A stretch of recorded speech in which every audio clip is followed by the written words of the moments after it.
To yet another Boston Blue Beat Online here for BlazBlue Central Section. I'm going to be hosting tonight's show here, Salte Boy, otherwise known as Salte Boy, here.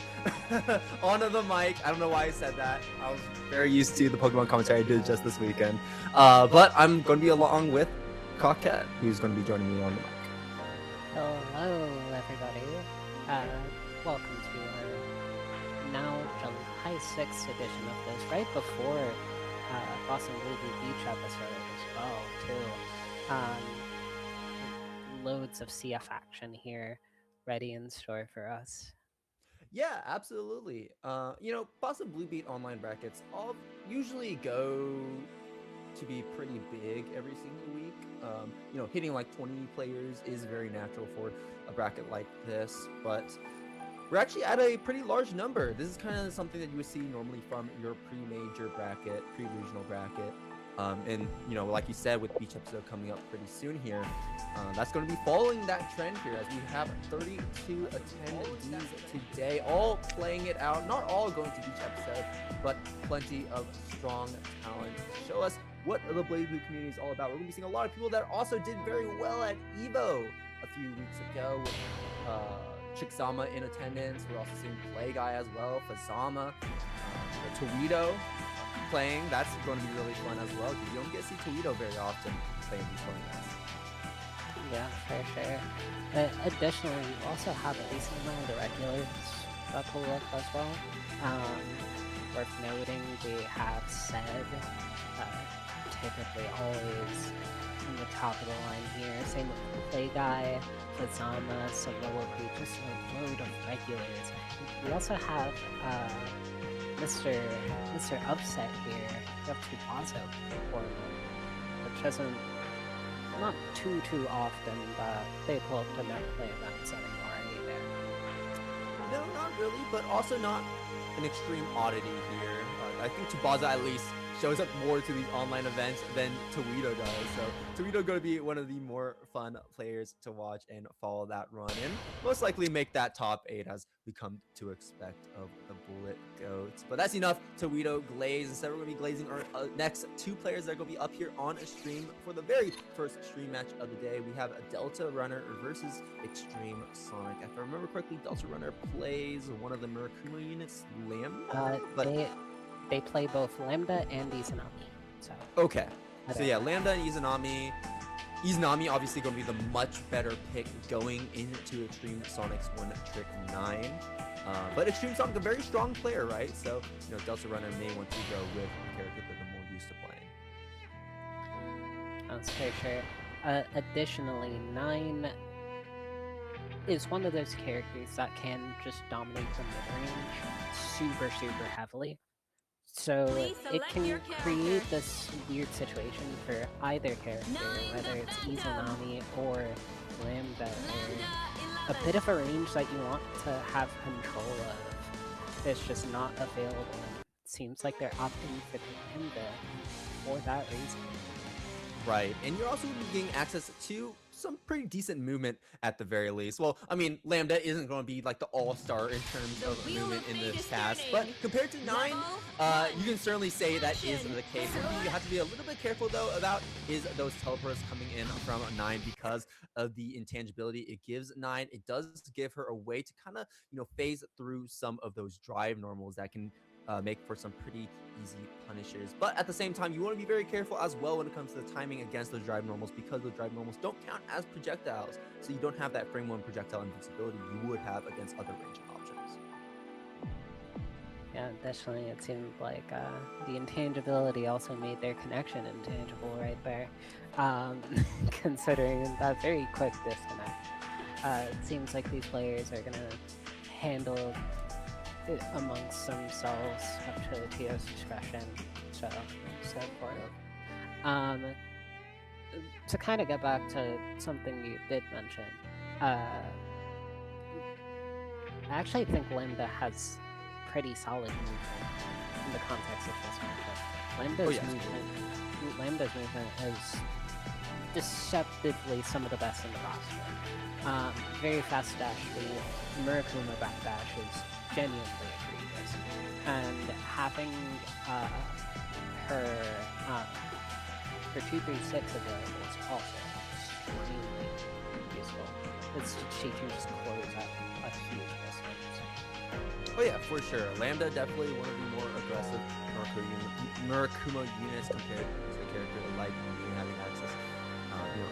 That backdash being very, very good is going to be something that Xtremesonicx has to play around when it comes to expressing some more normals. And maybe some of those normals whiff because, it's a bit of a skill trying to make some of those 9 normals whiff, it feels sometimes. But while we're waiting, go ahead and support the Matcherino, !Matcherino in the chat. You can see Cocket already threw it in there for y'all, so you can go ahead and support the players. Of course, if you want to be taking a look at this bracket, because I did mention it is a stack bracket and a very large bracket at that, you can go ahead and hit !Bracket in the chat, also pulled up in the chat right now, and you'll be able to follow your favorite players like Towito, like Tubazo, or Xtremesonicx and Deltarunner. It looks like both these players are finally ready to throw it down. Stage selection made, music selection made. We'll have to see though if there's going to be a disconnect again here. Holding my breath. Sometimes the sport's just not very friendly The to wheel our of fate is players. turning. Rebel Sometimes it just 1. doesn't allow certain matchups to be. But it looks like we are right into it. Deltarunner going to be drawing that first blood from a very aggressive start in front of Xtremesonicx. We'll be able to find that off-screen overhead for just a little bit as well. Xtremesonicx takes a decent amount of damage, but definitely not out of the game yet. Deltarunner, the amount of damage he's done to Xtremesonicx so far can easily be made up with a single 9 combo if we push that this season final. It's sneakily getting that 40, and as you can see, Deltarunner really uses the benefit of Lambda's movements we had mentioned. With her backdash and massive, her 2D allowing her to make so much space. And catching her with the 2 and 4D, they're going to get a solid knockdown here. Yeah, solid knockdown and a very solid lead at that as well. A lot of these overheads are hitting, and Xtremesonicx is also blocking some of these, but we are losing out in neutral a lot of the time as well. And Deltarunner going for that mix right there. No meteor to even back that one up, as Deltarunner is going to take that round. Immediate anti-air coming in from Xtremesonicx with an aggressive lead at the start of this round, but also one that doesn't really provide a ton of risk.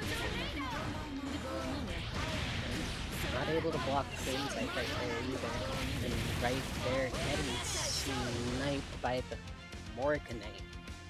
Xtremesonicx moving on with a perfect Rebel 3. Yeah, that was a very dominant first round from Deltarunner, looking all in control.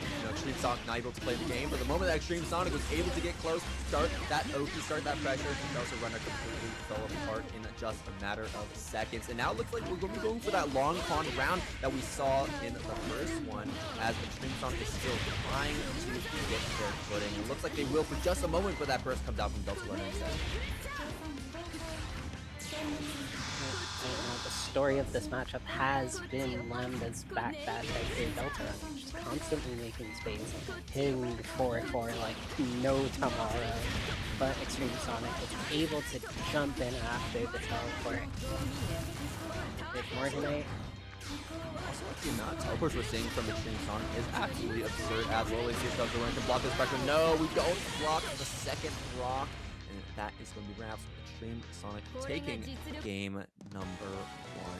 But yeah, no, I mean, it was honestly pretty flip-floppy, right? Deltarunner, when we're in control, we're really in control. Once Xtremesonicx starts to get something going, then Xtremesonicx is able to kind of take that momentum and take it to that next round there. As Xtremesonicx, with 1 point on the board, is going to be on the lead and on game point here against Deltarunner.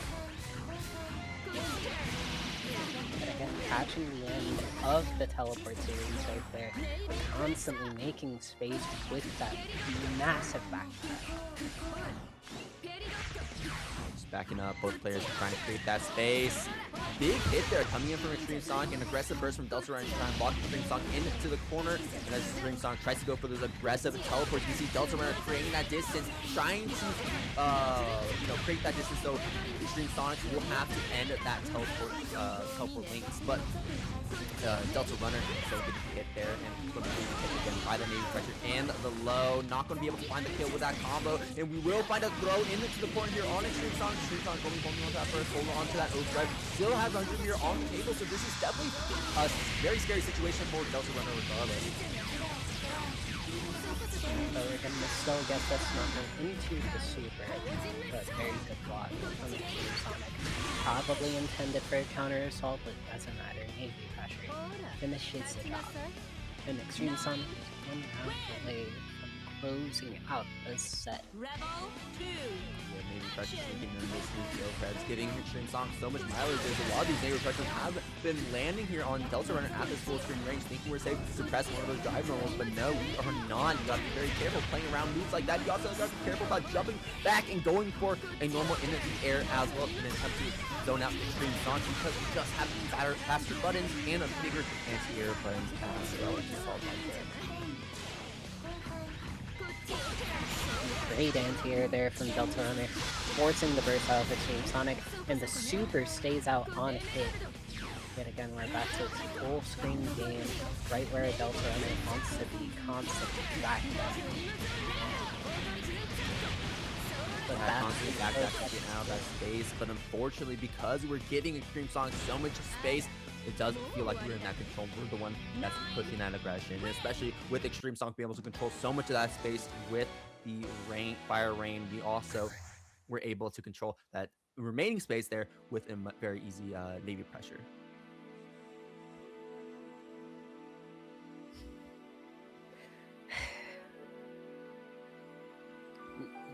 That being said, quite impressive from Xtremesonicx right there, being able to put it all together as Deltarunner was essentially forcing this chaos upon the game, constantly trying to move backwards, constantly, and despite it all, Xtremesonicx can pull through.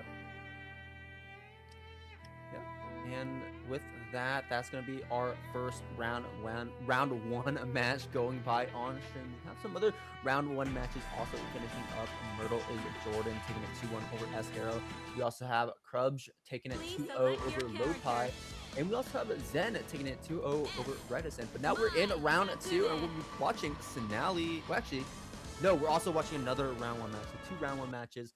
We'll be watching Vexia versus bruisblack. So this is going to be an S versus Y. Being the my player, I have a bit of bias in this matchup. The wheel of fate is turning. I think this is one of my worst One. matchups personally. Action.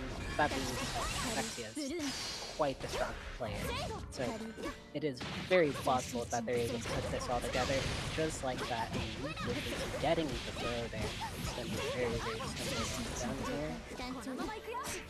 Knockdown. Oh, break to a match coming in from bruisblack. Not able to get a lot of damage because S is rewarded mainly into the corner, but we will be pushing the Vexia a little bit closer into the corner. We're rolling out this neutral space as well with these well-placed JVs and JVs.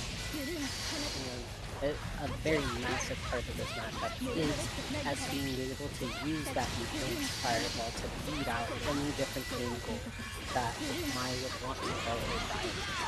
And additionally, as you can see there, S's pressure naturally covers Mai's unique defense very well. Like, very unfortunate counter assault leads to the first round being taken by Bruce.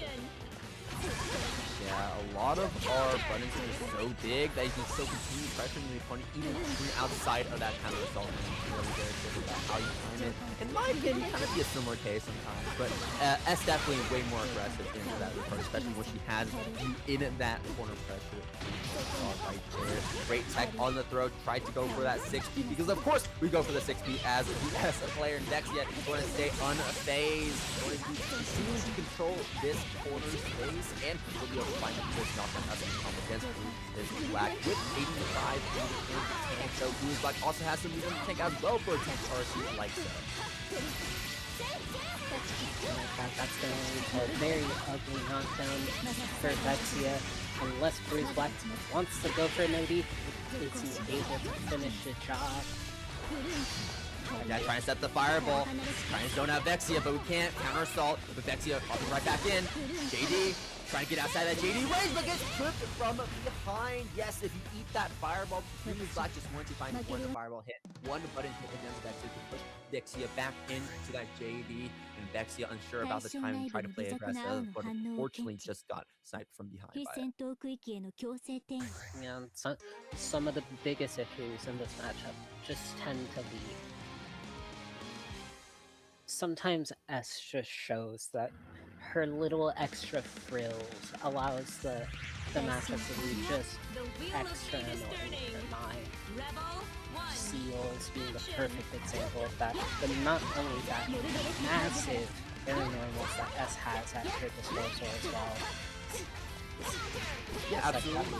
I mean, massive normals really is just the name of the game when it comes to I mean, you could say the same thing about Mai, but S just has those standard good normals, right? By the book, they are very good. They're fast, they're big, and because of that, a lot of characters that won't be playing in that same mid-range space as S can struggle against them, even though they are good in a lot of those matchups. Think Susannoo, for example, who struggles with S. Think Ragna, for example. Think Mai, like you said before as well.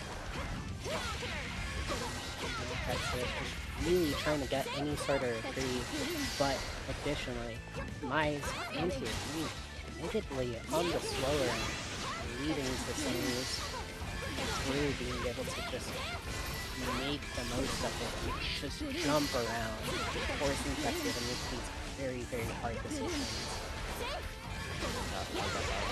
JD, but great mash. Getting that counter against bruisblack. Goes to high. Setting that wall, setting back press. Double fireball, catching Vexia, trying to jump forward. And a projectile of our own, but that will not be the case today. bruisblack on set, bringing this 2-0 win. Now it's going to be very big damage if Vexia's able to practically close to it. Very, very big starter for Mai there. Also, another massive starter, bringing it back to the corner and keeping it simple. Very good on Vexia, having that like down pat.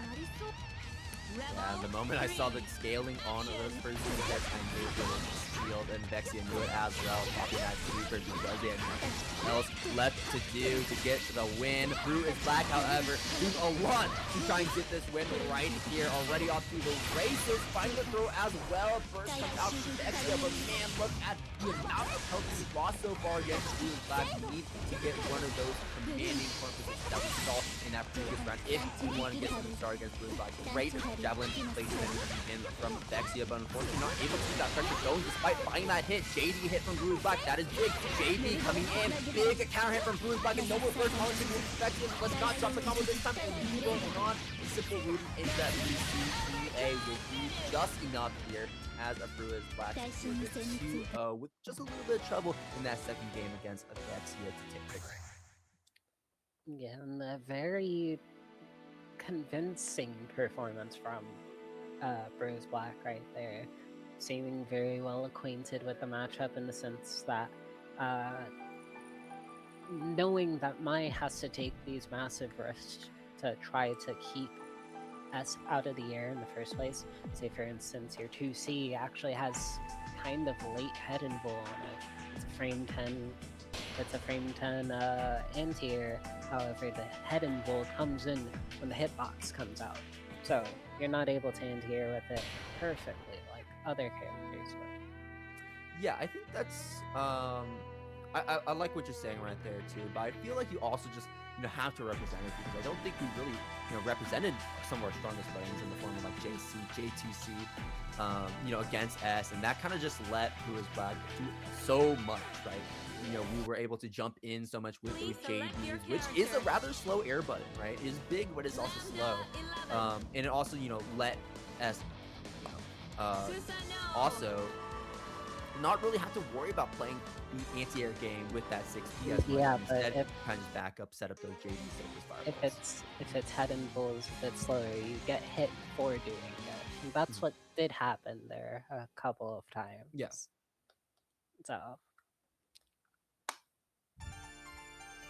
Here we go, going on to the next set here. We got Cenaly versus Mango. Mango pulling up as our first Susannoo of the day. Probably the only Susannoo in this bracket, actually, now looking at all the players we have so far, which is rather rare. You know, you probably expect a Quetzalcoatl to show up, maybe like an Ice to show up tonight. But no, neither of them have shown up, so Mango going to keep this Susannoo train going to Cenaly, also keeping this Lambda train going from round 1, hoping the best.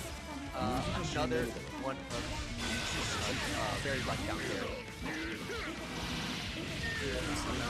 A master at their own character, catching the roll right there, but not able to capitalize too much off of it. But falling into their loving arms, Cenaly with a 6A, bringing them into the corner, getting the tech attack again. Keep it simple, end it in super, like that Cenaly takes the first round. And yeah, this matchup is one we've also seen a lot, right? Coming in from Monarch and Ice School, Lambda versus Ice School. So you know, the thing is that like this is historically not a good matchup here for Susannoo, right? Because the Murakumo units, especially Lambda, really dominate in neutral, really not letting that Susannoo get in because they're not able to go steal. We're not able to get something like this, or we're not able to get something like the slide. Those are some of our best hitting options like this. And unfortunately, we're not able to find that because Cenaly is able to keep that pressure going at full screen, so Mango can't just pop a JD for full screen, you know, get him unlocked for free. And also, or 5D, and also it prevents Mango from really getting in because of the fact that we have the startup on our dash, making it so that it's a lot harder to kind of go for that dash block to close that distance. And more than anything, I would say is Mango seems to perhaps be struggling with Cenaly's OP. They're losing a lot of health off of rolling into Cenaly's 2 and 4D a lot. You're losing maybe about an extra 4-5k approximately. Great OP.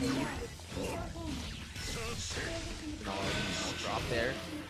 Mango going able to cover here, find some hits, but unfortunately not rooting into any combos. Even when we find those hits, just not thrown up for Mango. And we set into the job really well, sent into the corner. There's a decent chunk of damage here for Cenaly. I can see that health bar is just absolutely blood red on the side of Mango.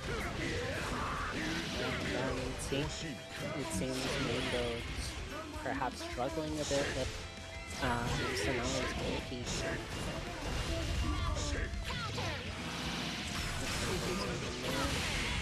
Last ditch effort to burst for the round, and Cenaly gets the round.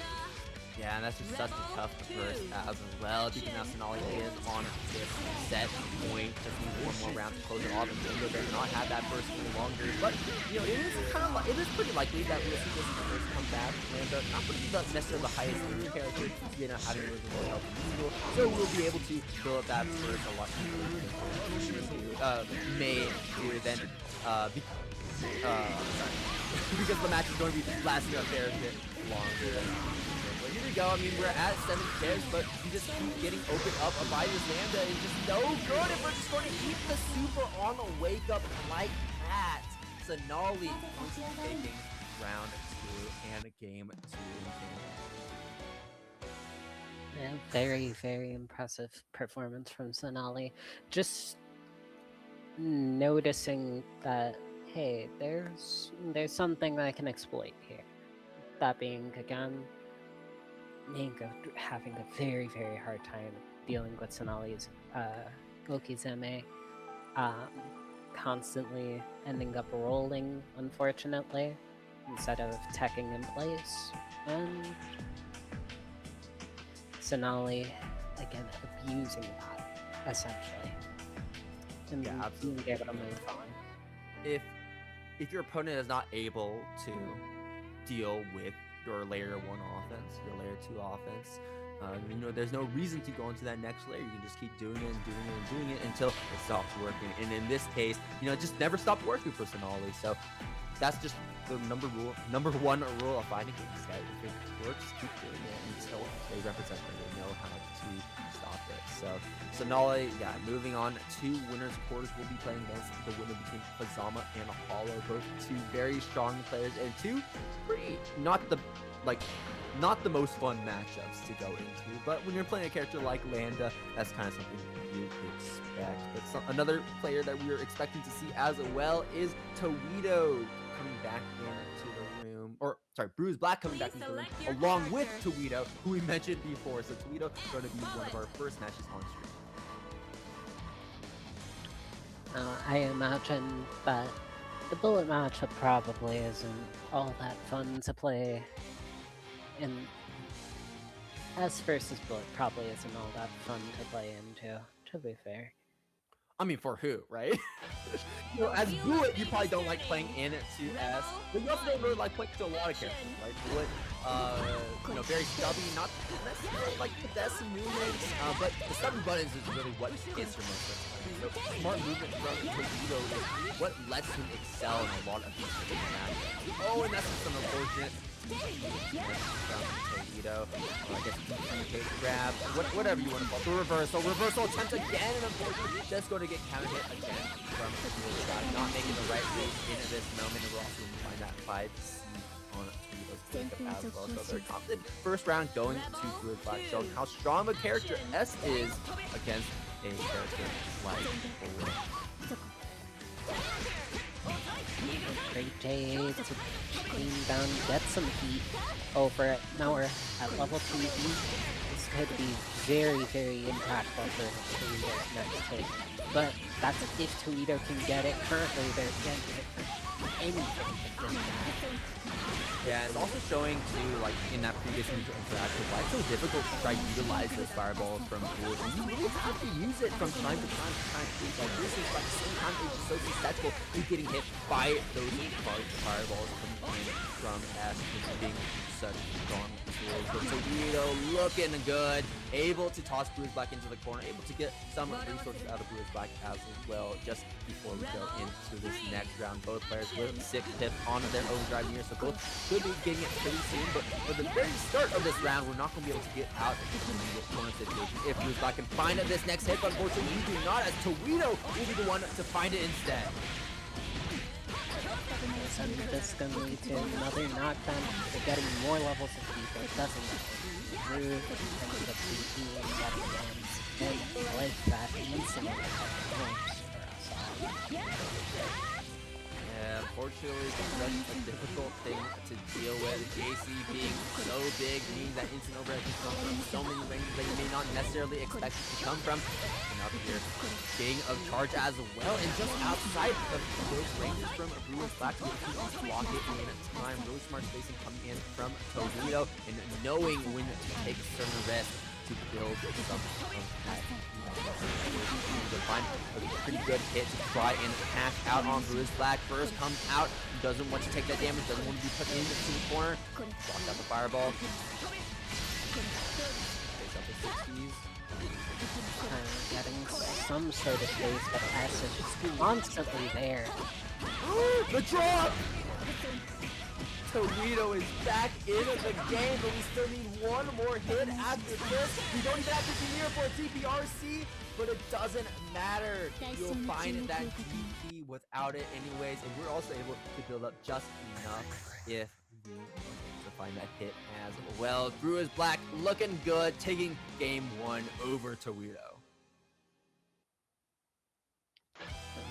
Being very, very impressive, but also this very much so showing a lot of Bullet's flaws throughout this matchup, whereas getting him through, just slamming that 60, and it's like, what are you doing? Small charge there, JD lets it pop and then goes right back in. Actually, Towito trying to do something. I mean, Towito, you better be doing something, or at least hold up this pressure all the way throughout, because you are in a tough spot. Perfect OD timing on the Galahad from bruisblack. Denying that over, denying that charge as well, and also siphoning so many resources out from bruisblack after some of getting the lead here. That's gonna put Blue into active flow. Now they could take their sweet time here, let the active flow get their OD back, but Towito getting this hit. But that's some hit. RC overhead giving bruisblack a little chop on the head, but bruisblack, like you said, able to force that active flow after that hit. Now has full overdrive to go next time. So you feel terrible about losing that round. So beating after the plus frames, there's a notable risk there.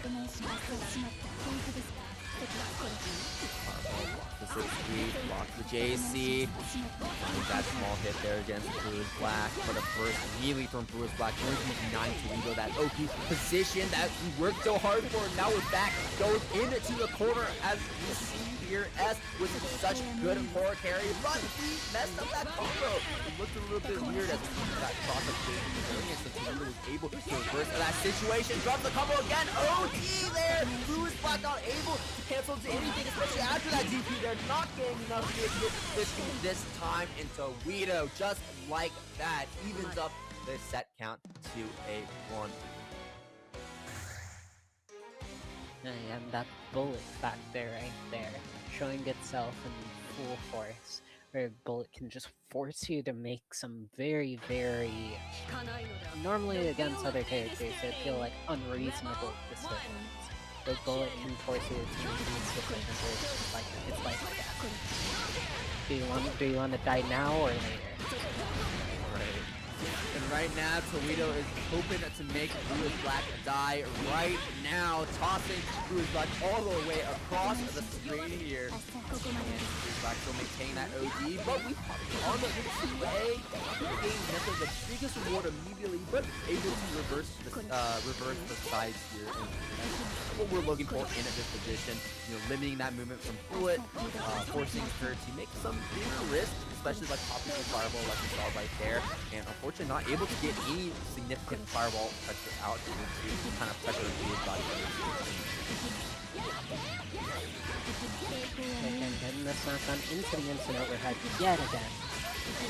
As, you know, just as the person.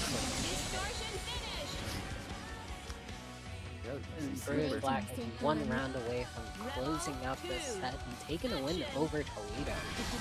Yeah, it'll be quite the upset, and Towito going full gas there at the start of that at the start of this round here, just going for a bunch of those dashes together. Fireball, boy, landing on a bruisblack as we try to walk forward, maybe press a button. 5A counter hit, great match there all against Towito.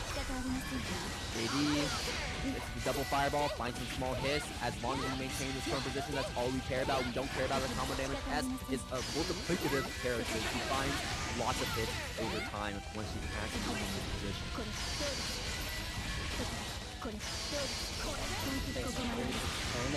Stay stable, but that hit found by Towito is going to lead to some more heat, I imagine, or not, because this is the safe jump.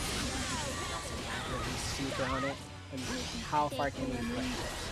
Unfortunately, we can't push it far enough to find the kill, and the 6B will be able to do it with the install. We go for a simple 2-1-4B combo to close it out, and Bruisblack with a 2-1 takes the upset over Towito, showing how scary of a character S is to match into as a bullet. And moving on through this bracket to show what we got, a bit of a let's take a look. So a bit of a spooky, a little spooky at the start of, against Vexia for some rounds, and a little spooky against Towito for some rounds as well. But bruisblack staying strong, making it to winner's course to play against Noel's Pub. And speaking of winner's course, we're going there right now. We got all 4 of these sets lined up: Susannoo versus Cenaly, Xtremesonicx versus MurtleIsJordan, Play Guy versus crubge, and bruisblack versus Noel's Pub, like I just mentioned. We're going to be actually watching Xtremesonicx versus MurtleIsJordan as our first set of winners course. So Xtremesonicx setting up back on this stage versus the Rachel. With that being said, it was a little nice to see Brew. Fittingly, bruisblack, seeing them be a little back. Please select your character. The name was familiar for a bit, and then the more I saw them play, I was like, okay, yeah, I remember you, I feel. So- they used to play in PSN, that's why I just remembered, I apologize. Anyways, we have Xtremesonicx versus, versus the I'm network so connection sorry. issues. Yeah, Xtremesonicx versus network connection issues. This is not the first time Xtremesonicx has had network issues, to be fair. On stream too. This is the second time on stream. Yeah. That being said, 9 versus Rachel. Very much so a matchup of I hate you. Let's.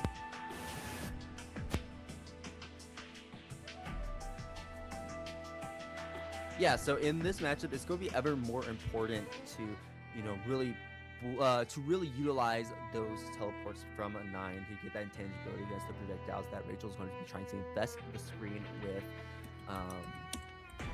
Getting around that zoning is going to be very important. But at the same time, Rachel's going to put so much on the screen that after a certain point, you kind of just automatically catch 9 after these teleports as well. So it's a little bit of patience, a little bit of finding that line, finding the way to thread through the needle, and then find your way in against Rachel. And unfortunately, with 9, you don't necessarily have the best movement to kind of chase Rachel down. You do have great buttons, however, though. So that may be a way that we can try to anti-air Rachel before she takes off. Yeah, definitely. It very much as I mentioned. I hate you, let's die is the energy that I always think of whenever I see this match. Because it very much so is just whoever gets the first hit would reasonably dominate the rest of the round. Both characters having extremely strong win conditions and extremely powerful ways of getting there in the first place. Right, and incredibly strong and safe pressure as well. I think that's also a notable thing to talk about especially because of the fact, compounded by the fact that Rachel's really only reversal is that 5C, which is armored and not a true reversal. So we can definitely outspace it as a 9 with a lot of our big normals, but at the same time as Myrtle, you can also outspace a lot of the DPs that Xtremesonicx may be looking to throw out as well, because 9's DP isn't very big, and he also doesn't have it all the time either. So, like you said, he's kind of probably just going to be whoever finds that first edge, whoever is able to start that pressure first. And look at this, Xtremesonicx going to be showing us that maybe we're going to be proving that prophecy right. One big thing too that Rachel has available to her that 9 does not is that ability to be so slippery. You get one opening and then she can just fly to the other side of the screen. That's very fair. She's just not necessarily deceptive, but because of her mechanic, she's allowed to be one of the most agile characters in the game. And it's not really matter such a negative burst there on the side of Jordan. They're not in the best position, but knowing Rachel, you can always bring it back. That approach to Myrtle, well, and there it is, the electric chair, like I mentioned before, finding that small hit, and wait, MurtleIsJordan might be able to take it. It's looking a little spooky here. The bats are on top of the Xtremesonicx, will be draining that hope. MurtleIsJordan going to fight to the other side of the screen, hoping to try and find those last few small hits here against the Xtremesonicx, just dumping over a meter on the super, letting our win stocks recharge as well, and now Xtremesonicx is in that dangerous state, so all of these projectiles are going to chip. Shot this rock attempt, and MurtleIsJordan finding a very sneaky cross-up with that windstock usage. Level 2. Action. And funny enough, it ended up being the projectile landing them into that 5D right there, comboing top of itself. Now, Myrtle taking this knockdown here. Possibly opting to keep it simple here. Yes. You get your job and force the burst out of Xtremesonicx. Figuring that burst out, we still don't have any spells on in Zon.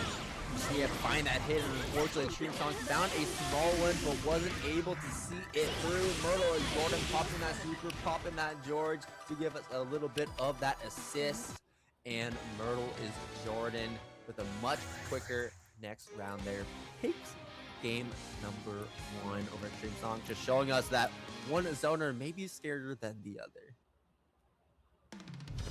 The wheel of fate is turning.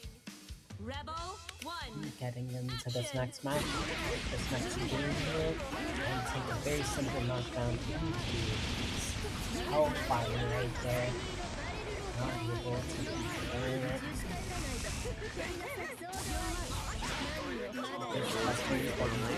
Regardless, forcing the burst out of Myrtle.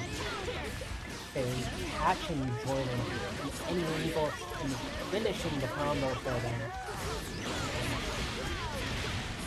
And keeping it very, very simple to end this round out. Xtremesonicx still looking alive as we go into this next round here. Going for another one of those aggressive anti-air round starts. MurtleIsJordan not going to be taking to the round there. And actually, this is the RPS that we're seeing so far in that round start. Because last round, MurtleIsJordan went for that aggressive grounded approach to Xtremesonicx. And Xtremesonicx is able to stuff that out with so maybe that's just the RPS we're playing. We're playing the RPS of, am I going to jump in the air, or am I going to go aggressive approach instead? And you're going to be the one to guess which one I'm going for. And you're also going to have to guess how many overheads I'm going to put in the middle of this block train. And Xtremesonicx getting hit, able to set up that George, and Xtremesonicx able to find our way out of the corner and send it back to the mid screen. Getting hit that die below there. Very basic knockdown here, but leads into the movement, forcing the burst. Xtremesonicx, very good position, still having burst, still really one hit away from closing it out, but Myrtle taking full offensive here.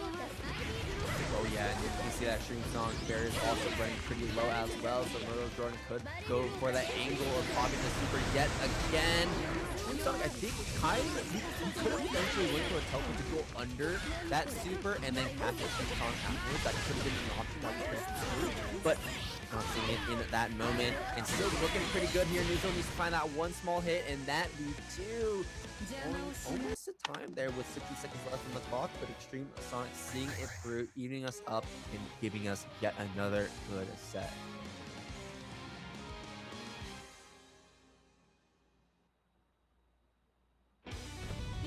The wheel of fate is turning. Rebel Getting 1. into this last game of the set here, and now both, as mentioned before, both players seemingly kind of playing with this vitriol, I would imagine, that both characters would have against each other, considering the play. George pulling down the board, holding down neutral for Rachel, and the bats are going to be holding down this pressure and damage for Rachel as well. Look at that healthy boss so far. small hit, finds an even bigger hit. First comes out from MurtleIsJordan, not going to take that damage, not going to take that subsequent setup as well, but you're going to have to eat it regardless. Gets that combo extension with the rock and sets up the Doomsday Clock as well. Block here, block, but we're still in a pretty decent position. Just had to stop and block for just a moment, letting Xtremesonicx reposition to find that perfect angle here in the oh, the power, man. Getting hit like it's CF1 here. That power man right there was smacked on the target as well. X marks the spot there as MurtleIsJordan was hit right in the middle. Xtremesonicx will be hitting Myrtle right in the middle once again with one of those large normals. Unfortunately, not able to see that combo through, and MurtleIsJordan going to control neutral once again as we do not care about the air at all. We're going to be ballooning it regardless of whether or not you like it. MurtleIsJordan with big health advantage. You see an attempt to go for the mirror, but unfortunately, MurtleIsJordan has actually that create that arc that can go over that mirror. Right now, Grim just kind of popped into totals and taking the round because of it, forcing Xtremesonicx to try to go on the offensive and timing it so that they're going to be able to come down and finish the top 4. That was the RPS I was talking about, right? You know, Xtremesonicx trying to bet that MurtleIsJordan was going to go for that jump at round start, and MurtleIsJordan's like, nah, I'm locked into the slow like I did before, and I know you're not going to be checking it. And MurtleIsJordan was able to get so much reward off that round start interaction, but Xtremesonicx also going to be able to get a lot of reward off that hit there by taking that burst out of MurtleIsJordan, and now Myrtle is having to play very careful, very heads up on defense here against the Xtremesonicx. Go for a win stock because you have a little bit of space and Xtremesonicx has to do one.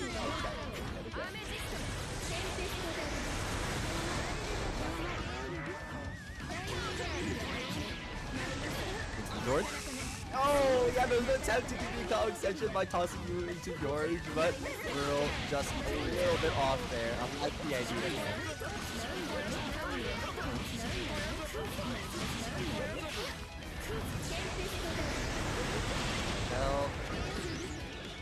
Projectile super. Continuing to bully Xtremesonicx at this lane. Nice pickup. Myrtle. Looking a little worse for wear there. As we were put down to critical health by Xtremesonicx, but things are still looking good. Showing us the power of Rachel here. One of the top characters of this game. Moving forward to the next round and tossing Xtremesonicx down to losers, where I'm sure that Xtremesonicx is going to be making quite a good run. Top 8 potentially could be on the table here for Xtremesonicx, especially when we have some of these players that is actually DQ'd, right? You know, Chigzama actually DQ'd for the tournament, which is a bit unfortunate, but that does give Xtremesonicx pretty good chances to make it in. Let's see who else we have here on losers. We got Seb in losers. You can see my reaction right now. My eyes widening like a cartoon dog at the sight of seeing Seb down in losers. Bruisblack taking it 2-1 over Seb off stream. I wish we could have seen that stream match. That puts Bru into winner side top 8. Kazama also in top 8 as well. So we're going to be finding out who our last winner side top 8 match will be between Play Guy and crubge, and who will be moving forward to play against Bru. So yeah, down in losers, Seb is in losers. Also, Zen versus Towito is down in losers as well. I wish we could see that as a stream match, because I'm sure that's going to be a lot of fun to watch. Some other notable ones, we got Vexia versus Hollow. We got S-Caro versus Deltarunner. So quite a good few sets down there. And once again, I wish I could watch, but unfortunately, we're not in the space to be able to do so. So we're just going to be continuing with this winner's side run.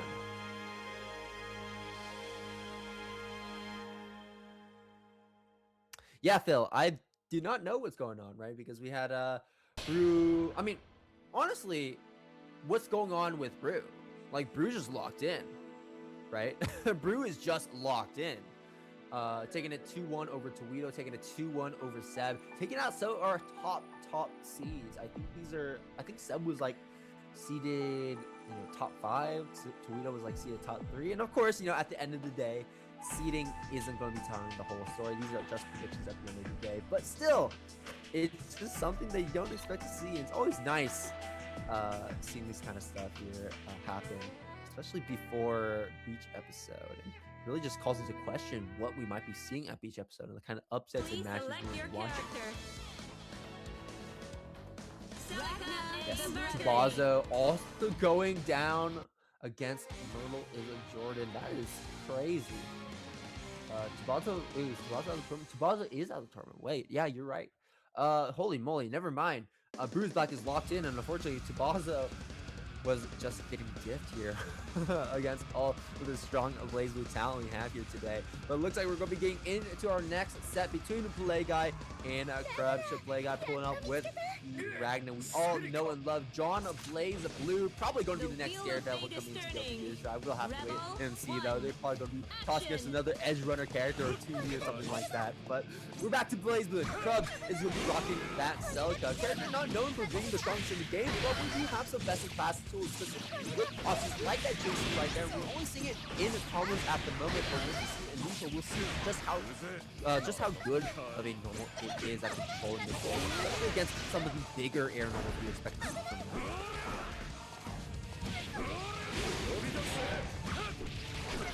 And like that play, by getting this very simple knockdown right here and forcing the air attack, getting the 5D for it, it's going to be a significant amount of damage right here. Yeah, I think that's a bit of an understanding right here. And Ragna really just living up to the name here of Blood Edge, making crubge bleed. crubge not having a lot of recovery life either, so Kane and Papa to try and get back into this game. And we can see as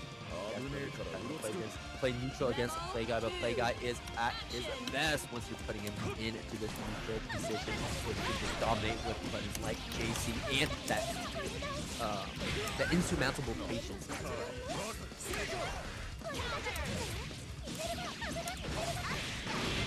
Now crubge getting this hit very, very noteworthy about since Ragna's deceptively quite a long HP here. At base, he has some of the lowest between the game, so if you get going, you can get situations like this where you can just get a handful of good hits and kind of steamroll a bit. crubge, we gotta play like Bobby. We gotta play like Bobby. Go for that dive kick. Go for that YOLO dive kick at full screen. Let it rip.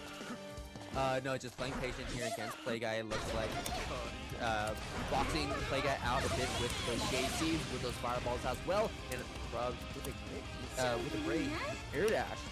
Finding that last kick against Playguy. Let's to the next round here in game number 1. Maybe not going for anything too fancy at round start. Seeing that some of our buds got blocked, so he's backed up, set up those fireballs, try to establish that control with that JC once again, but getting a little too close there to Ragna, so Playguy needs to find it in the process. But very successful with that reversal right there, catching the 6B. Yeah, so far crubge is pretty good when it comes to planning so far. By the hell side coming through, fatal counter by the way as well. Get a meter. Not gonna spend it just yet. Not gonna be enough to find the kill. Have one final hit and Gauntlet Hades. Yeah, sure, why not? Let the net play unblockable rip and Playguy move here to the next game.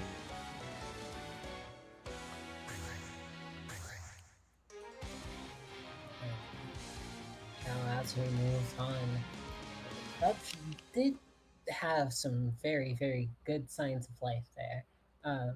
Most notably being able to control the ground game decent amount right there. If they can get rolling before Playguy gets rolling. That's the most important part of this, especially when facing Ragna. Again, since he has this lower life tech for the fact that he has the health regen as well, it tends to lead to him being very, very delicate. That being said, I'm a master of getting going, knowing when to press right there. Good attack. Back control that 5v, another 5v attempt, but just outspaced by crubge in that moment, finding that low, going right under that leg, and going to be banging out that TP, DPRC on a block, but still able to in control. That guy, unfortunately, not getting that get out of jail free card like we expected.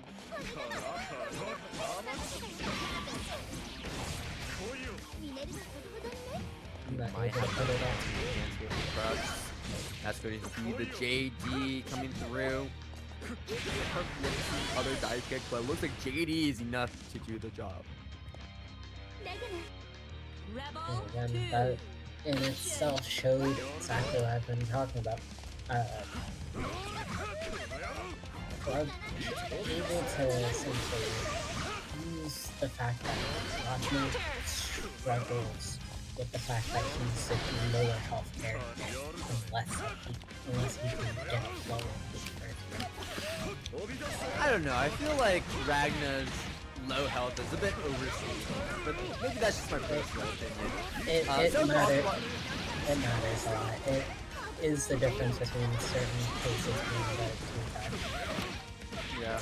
Well, I don't know. Celica isn't really like necessarily the highest damage character either. I mean, she can dish out a decent amount of damage, but I personally wouldn't be too worried if I were a play guy, you know, matching into Celica. Like, I don't think damage is like the really biggest thing that you got to be worried about. I think the biggest things that you got to be worried about probably is the fact that she has that JC that we've seen crubge, you know, utilize so well, like we've seen right there. And, you know, those dive kicks as well, you know, being able to alter that air momentum, making it a lot harder to actually find the anti-air against crubge, and finding out when crubge is actually going to be dropping down on the way down. Interesting. Yeah, just laying that overhead whiff, instead finding that button regardless, and reduce the amount of damage here against play guys closer and closer to that critical range. Small tap onto the back as well to push us into red, but unfortunately still not able to find that game-winning combo until now.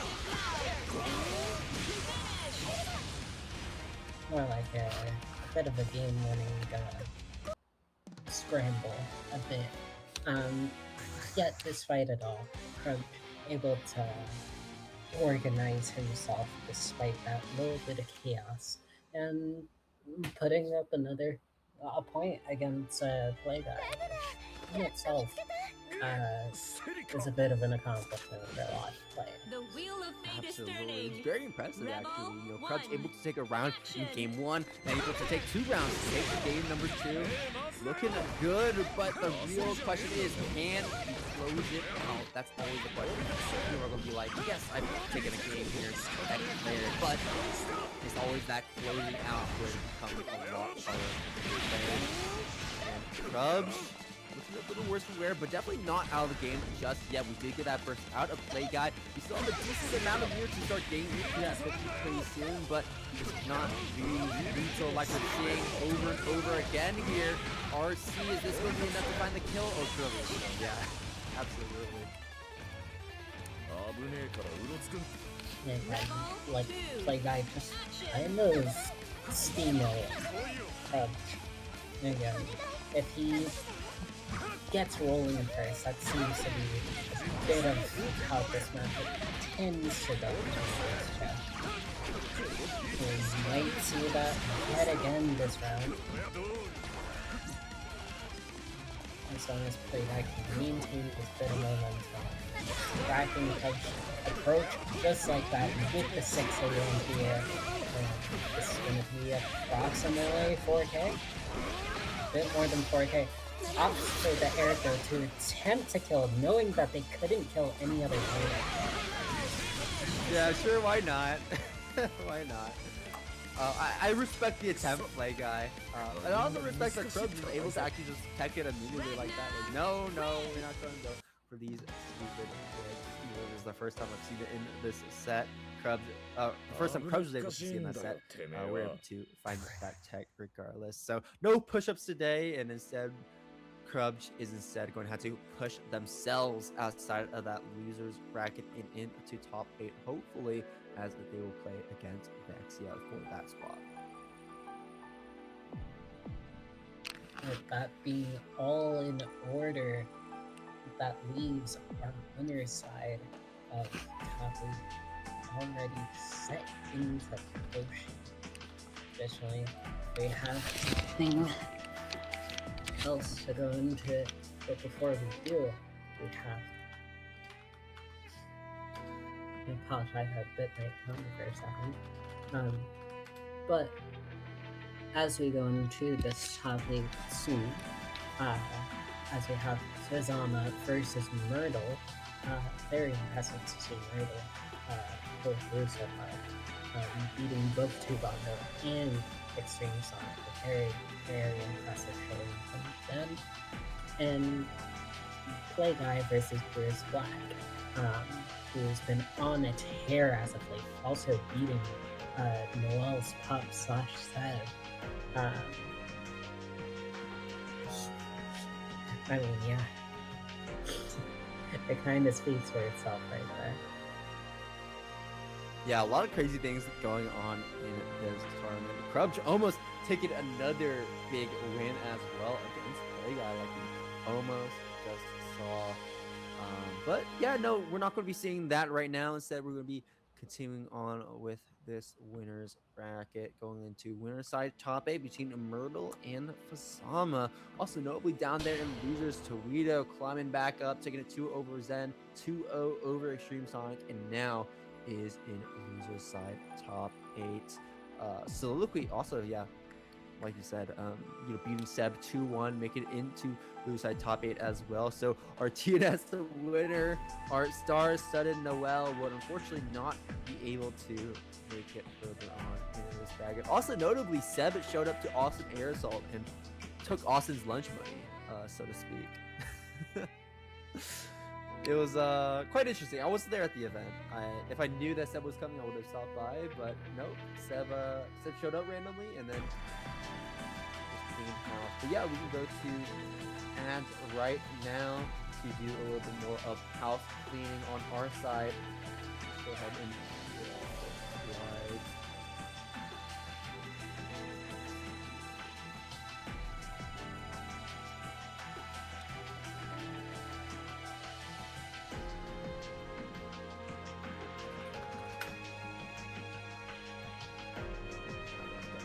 Anyways, while we're waiting on the production side, we'll go ahead and talk a little bit more about. Oh, there we go. Boston Blue Beat Weekly. Sorry, I wasn't looking at the screen right there. Boston Blue Beat Weekly. We're watching it right now. We got a blazblue Central Section, 8 p.m. on a Monday Eastern Time, all Eastern Time. Active Court on Tuesday and Under Night on Wednesday. So a lot of different games to look forward to every single week. And it's going to be a lot of competition for these 3 games, especially this week, because of a beach episode coming up next. Additionally, speaking of beach episode, I believe registration literally closes today. If not, then correct me if I'm wrong. But if it does close today, you have a grand total of 3 hours to sign up and register for Boston Blue Beach episode happening in July 18th to the 19th this year at the Weston Waltham, Massachusetts. There's a certain key if you so desire, and you can look at the fine assortment of all the games that we have here, all the big titles, even the smaller anime titles, blazblue and Under Nights or whatever, or the Hollywood titles, or if you're freak, Sailor Moon Absence in this reading. But it doesn't just stop there. There is also the side bracket. Do you have a side beach?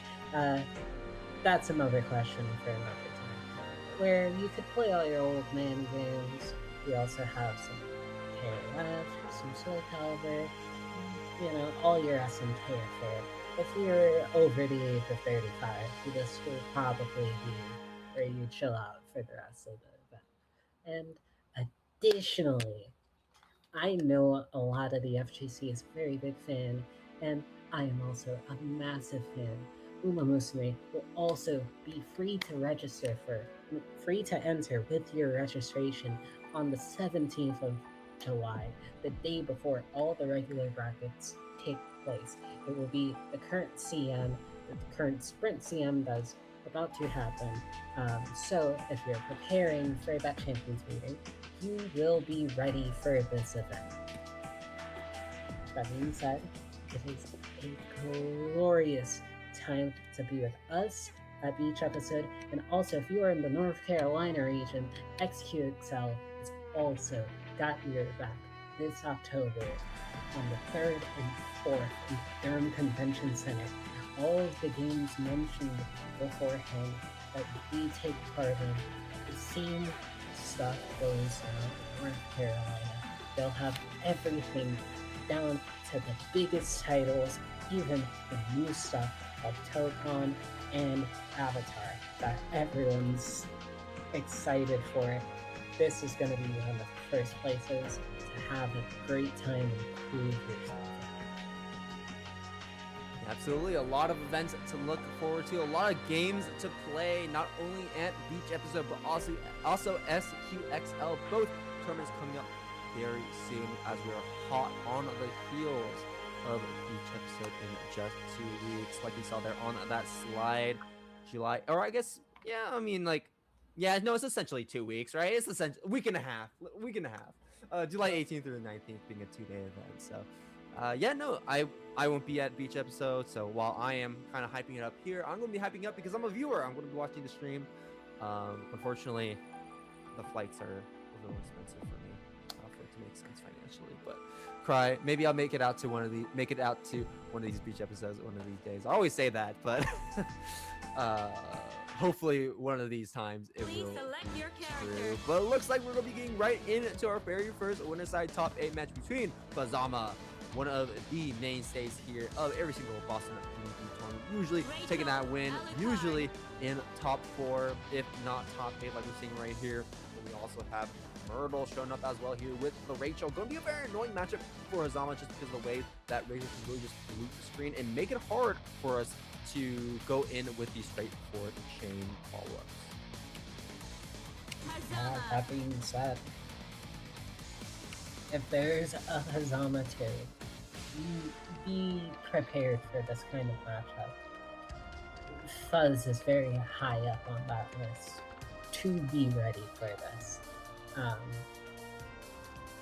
Question more so is, would Jordan be able to keep up this streak that they seem to be on as player, between beating Xtremesonicx and also beating Tsubasa? Yeah, absolutely. That is the big question. Can we keep this streak going? Can we keep this momentum going here on the winner side of the bracket, or are we going to be sent to losers right here at winners semis? Unfortunately, not making into winners finals. That is the question here. We're still in first to 2 territory, and we're going to be going into the very first round here. What's the round start? Jump back chain. Jump back chain. Let's do it. I'm not a genius, by the way. They do it all the time. Right now, both players very much so making a mess of the screen, but both players are also very prone to controlling the chaos that they create right here. Even finding some sort of stability here. Forcing the baby out of Hazama, that's already very, very great. Probably not what you're looking for. You probably would have much rather had a burst that doesn't mean that the game is going to be pretty quickly here. Super doesn't find the KO on Bazama, and Bazama is going to be able to roam free and gain even more of that meter back here. Find that loop, end up going off to do the most damage, but it could have set us up into a kill. We found the one. Okay, great match there from Myrtle, however. But Bazama now at 8 pips on that gauge. That are going to be getting to this very, very With the rainfalls, Myrtle still holding that burst, spending on an AD even, as now Susannoo is in control. Big counter, so that's going to be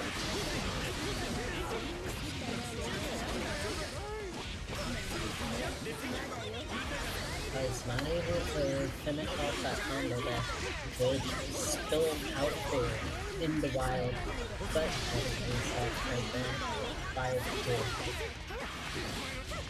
Yeah, Susannoo driving these Georges to extinction as Myrtle is not able to land any of the Georges onto Susannoo until now, forcing Susannoo to block and hold that pressure for just a little bit, but a little bit is not long enough. Susannoo, like a snake, slithers his way outside of that corner spot and is able to put Myrtle with their back against the wall instead. A great play from Susannoo to take us to the next round, and once again, we're seeing the sneakiness of our approach at round start every single round, and making it very hard to go for aggressive approach. Susannoo always has a way to blow that up. Like we're seeing right here, the amount of momentum you're able to gain off that round start interaction is just absolutely paramount to be able to bring Susannoo into your game.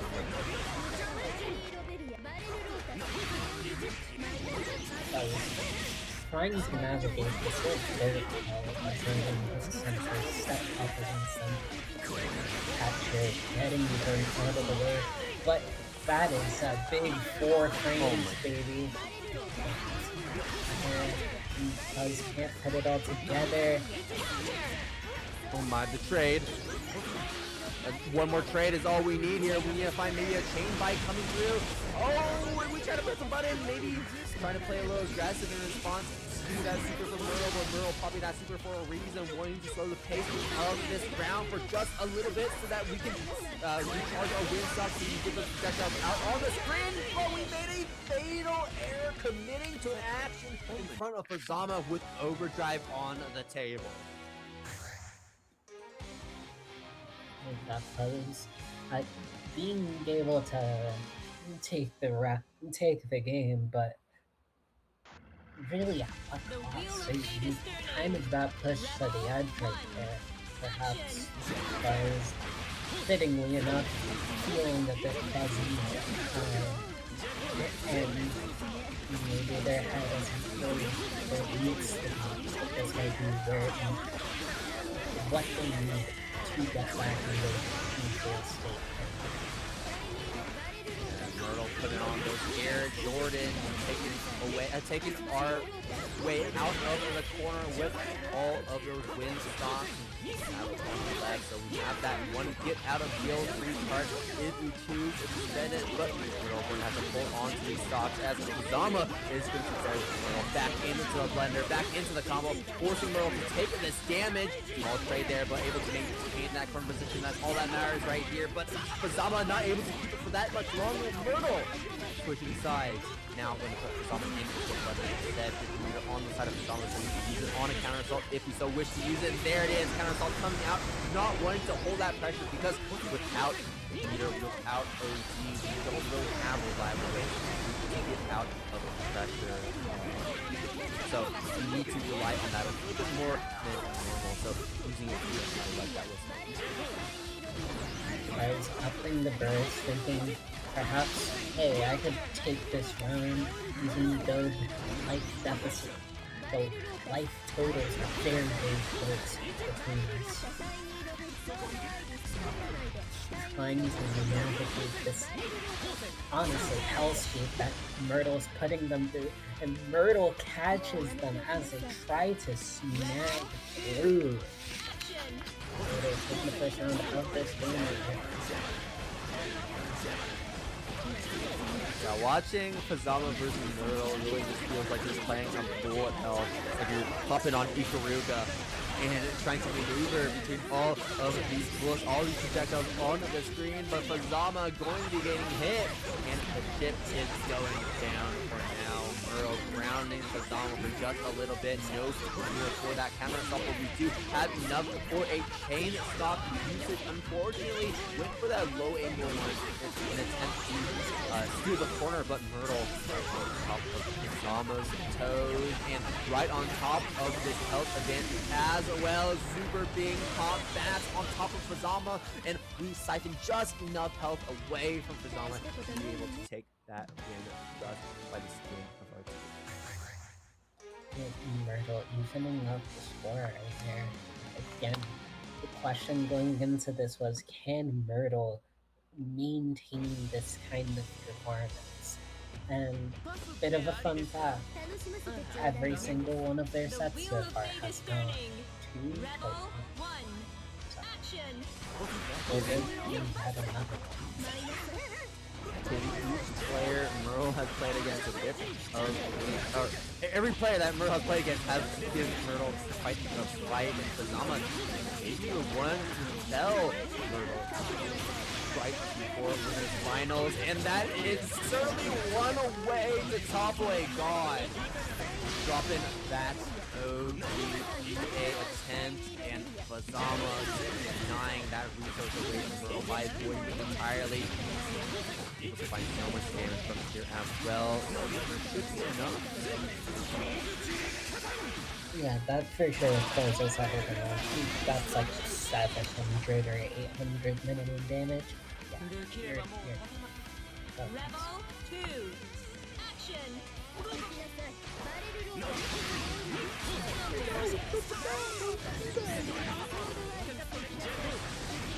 Okay, interesting. Very disruptive air chain, or anti-air chain, kind of catch on it potentially. One more, but gets hit as he tries to engage it. And Myrtle's going to be engaging this offense as we slide right on in. Sets up the bats to increase the amount of damage potential we get off of this position that we have established. Overdrive from Susanoo coming through, and we're going to be pressing that button. Also, game poke back here with that life steal ring. Probably not going to be a super monumental amount, and especially not going to be a difference maker if we're going to chain right towards that super from Myrtle. Thinking that maybe we could have cleared it, but unfortunately Susanoo not able to. That's a little bit too much sauce in the pot right there for Susanoo right there. Forcing both players to go back in there because only knows it back. And Hideo was practically around one touch away from closing this out. Ending the match, and this might do it. Yeah, absolutely it will. And Susanoo optimizing that combo as well, noticing that we're close to the corner so that we could go for that that chain to bring Myrtle closer and then finish it off without needing to use a super great play from Susanoo. Great combo running as well, and that is going to be putting Susanoo into winners finals. But a great winner side run from Myrtle. Will continue that run down there in losers to really test their mettle. And the next two players are also going to be testing their mettle as well, as bruisblack, another one of those hot players that is taking over tonight's bracket, and now is going to be playing against yet another boss character in the final showdown. Boss characters kind of fitting for Play Guy at this point, but the kind of player that you wouldn't be shocked looking at a major top 8 and seeing them hit maybe 4 for 3rd, perhaps. Out of this world player.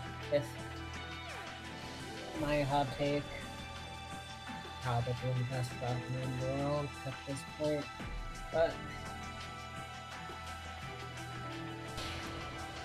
very much so, very You got me thinking hard about that one. I'm saying this in the nicest way possible.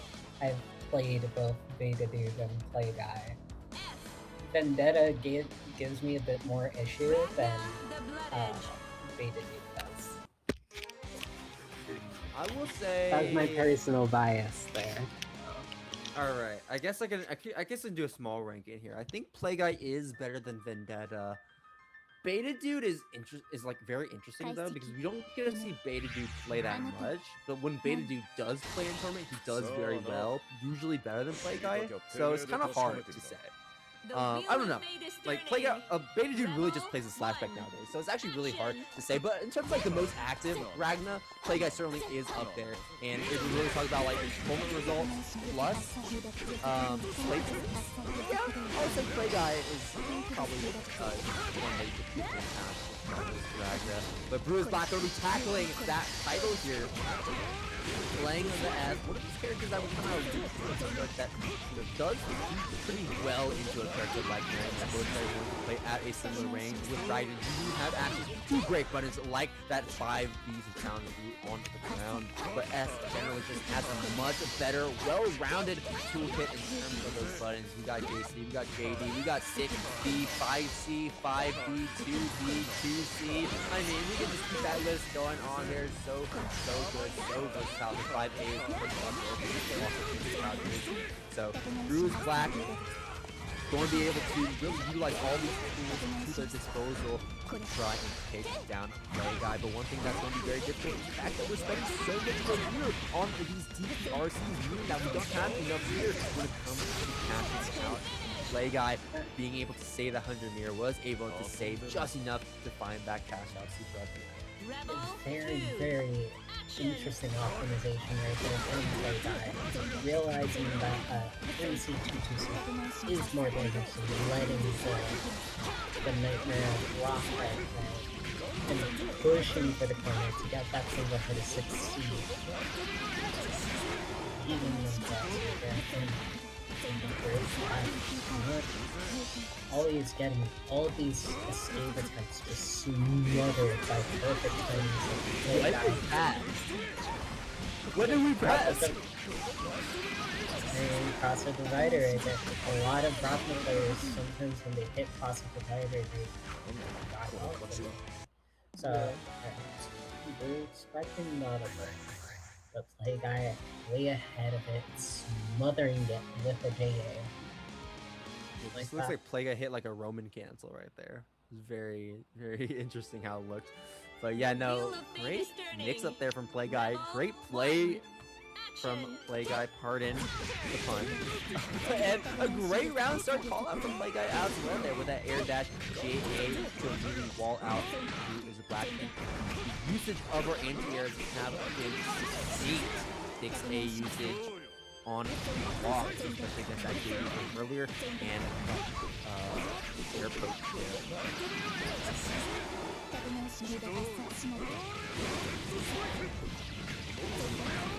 Like that Plagueeye keeping it simple, closing up around again. Perhaps bruisblack off losing some steam here. Or maybe Plagueeye just really just playing on a different level.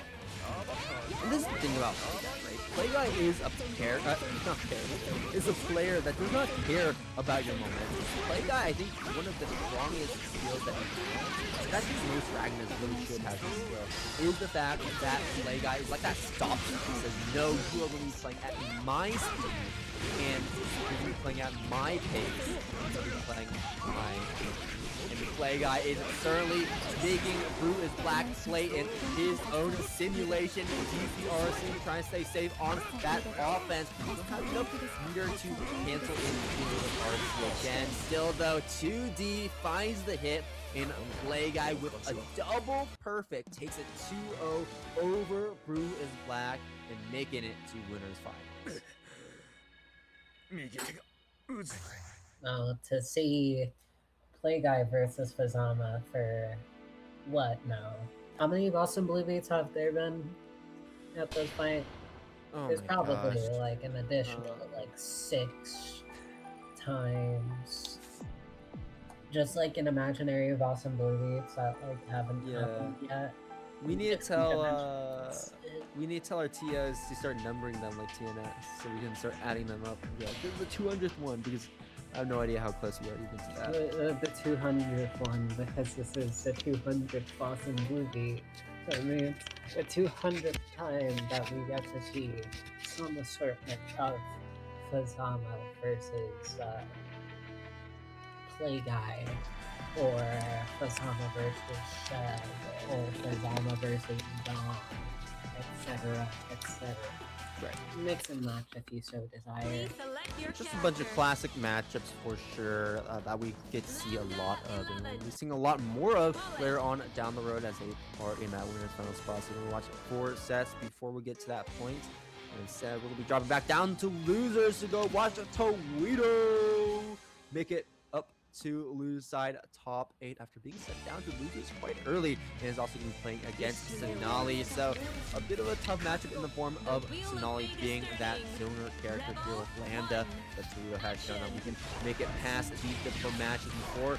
And Towito already is putting on some pretty unrelenting offense against Cenaly, just continuing to approach Cenaly when we can and get him back Something I've realized personally about Cenaly's players, if they can stay stable against the player, it should be the easiest kind of it. However, any sort of habit seems to start rolling, you might start seeing some fall apart with Red. That being said, one of those players who very much so master of their own madness. Right here. People incentivize the set even further with just very, very high damage off of it. Very extraordinary pressure. Towito double super to lock up that first. If Towito tries to go for it, instead holding on to that, going into the next round here, Towito finding that first blood as well. Counter hit to start this off with this to the corner. Cenaly now going to have to deal with this pressure because we do not have that meter for counter, so we do not have a burst to get out just like that, and we have to find a way out, whether by rolling like so or with the 2-2 like that as well. Finding our way out and really putting these drives up to lock them down.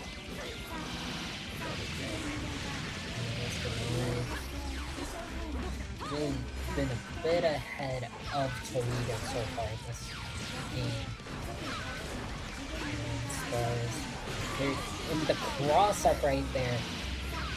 And Cenaly, they could keep it simple, finish it off, taking damage.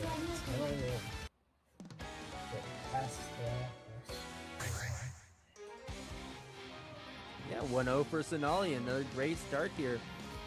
And looking to keep it going here, going into game number 2. Towito The wheel not of looking fate is turning. Rebel maybe the most 1. confident going into this matchup. We're finding some good hits, but unfortunately not able to keep that pressure going once we find that knockdown in that combo. But because of how Cenaly times these bursts to be able to really set pressure back up into hard. And that's what makes bursting so scary against a character like Lambda, because if we're doing it in mid-speed, we're putting Lambda back into that range that we're using right now, like we're seeing right here, right? You see the 5D come out to just completely smoke out that fireball attempt from Towito because he spent that hit.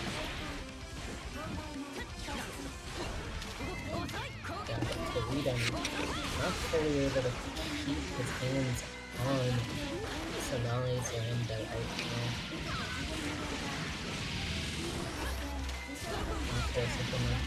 He gets the attempt at the Nicola out of Towito right there.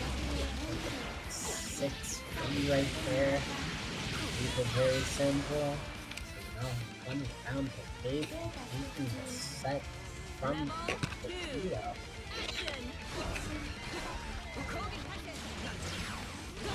Yeah, it's going to be outfacing that JD from Towito and trying to lock Towito nearly down with that 5D. Another 5D attempt right there, but this time Towito clearing over that fence.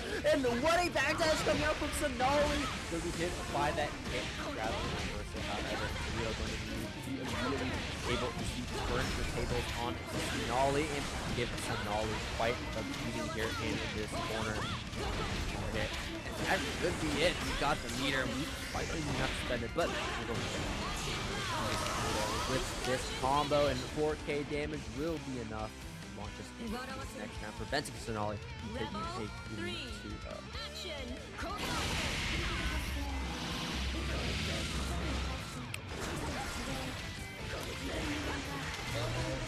Not able to finish the combo, but it's fine when you get the counter hit air to air, forcing the burst out of Towito. Getting this in return for it. Remember how the Towito is big because that also denies that overdrive, so the comeback potential that we could find from the overdrive is going to be off the table. However, we're not going to have to worry about the overdrive if we can just keep this offense going, keep this momentum going. Hit by that super, however, it's that weird like that super, but it's not to be clear in that impact. Oh. We're not able to get the air down after that. Oh, he's up by the 2D, however, Cenaly with the meter. No, they got the combo! And the arcsys, Towito launches himself into Cenaly. Towito, unfortunately, not able to find the kill just yet. There's the guard cancel. There's the 2D attempt, but that was just a little too impassioned. Towito keeping his cool, not pushing that approach just yet, and still staying strong. That being said, do not count Cenaly out of it with that situation. Just being one hit away. If Cenaly can at least keep a level head, this game could still be in their hands. With 6A like that, perhaps it will be.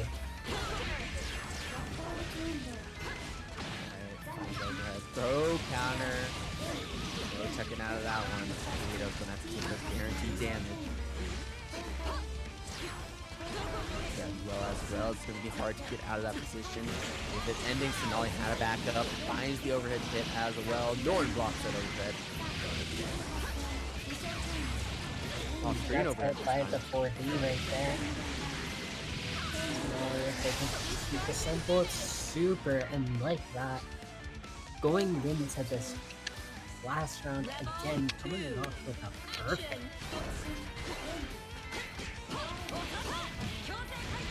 Okay, much counter-charge Towito this time. With Bullet, you're not always going to be able to get the highest damage immediately.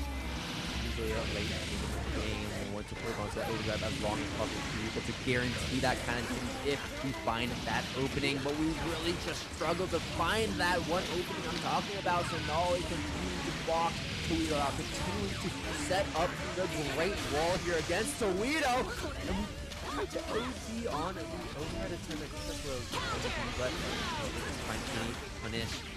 There it is, overhead coming through. Going to keep this damage. I think it should be enough. Overdrive for the enhanced super, and that will be enough. Cenaly with 2 rounds in a row. Game number 3 takes it over Towito, knocking the Bullet out of this bracket and launching themselves like a bullet into losers semis. Cenaly. Funny enough, I literally was telling Cenaly, like, yeah, enter BBB, enter BBB, like literally being the devil on her shoulder, literally yesterday evening, because they're trying not to enter. They thought they wouldn't do good, and now they're here in top 8, beating Towito. So, goes to show a little self-confidence could do in someone. That being said, stellar performance from both players right here.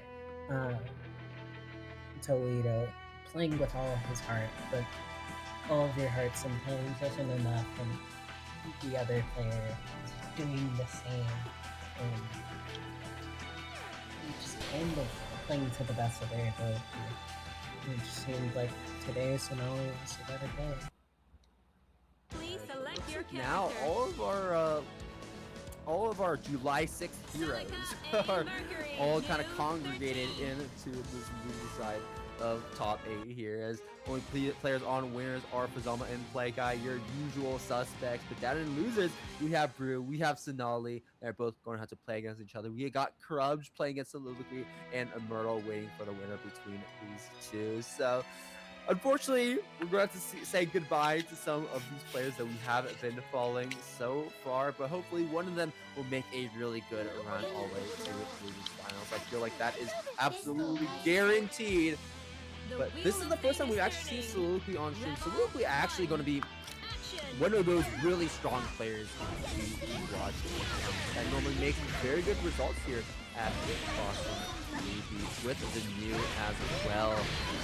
You know, definitely less well-rounded of a character than Lambda, but you're definitely much more keen on playing that zone to prevent your opponent from playing the game at that speed.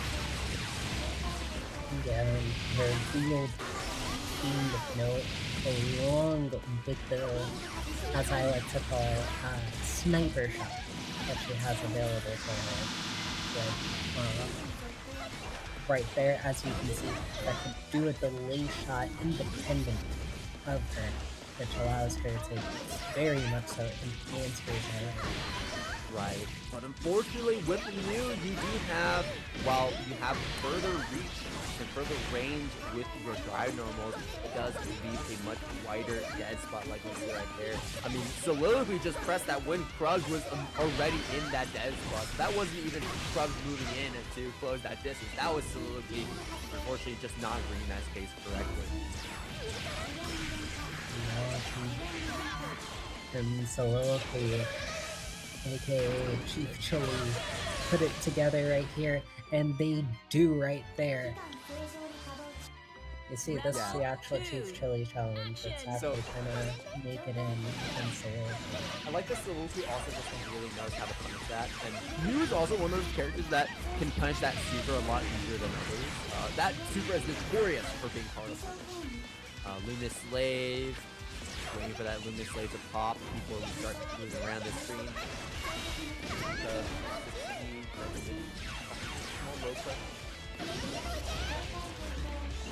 Backing up just in time and getting that 6A.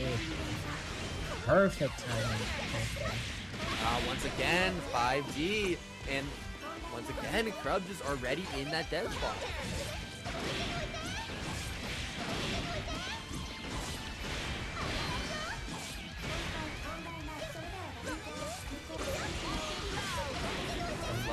Open low by crubge right there.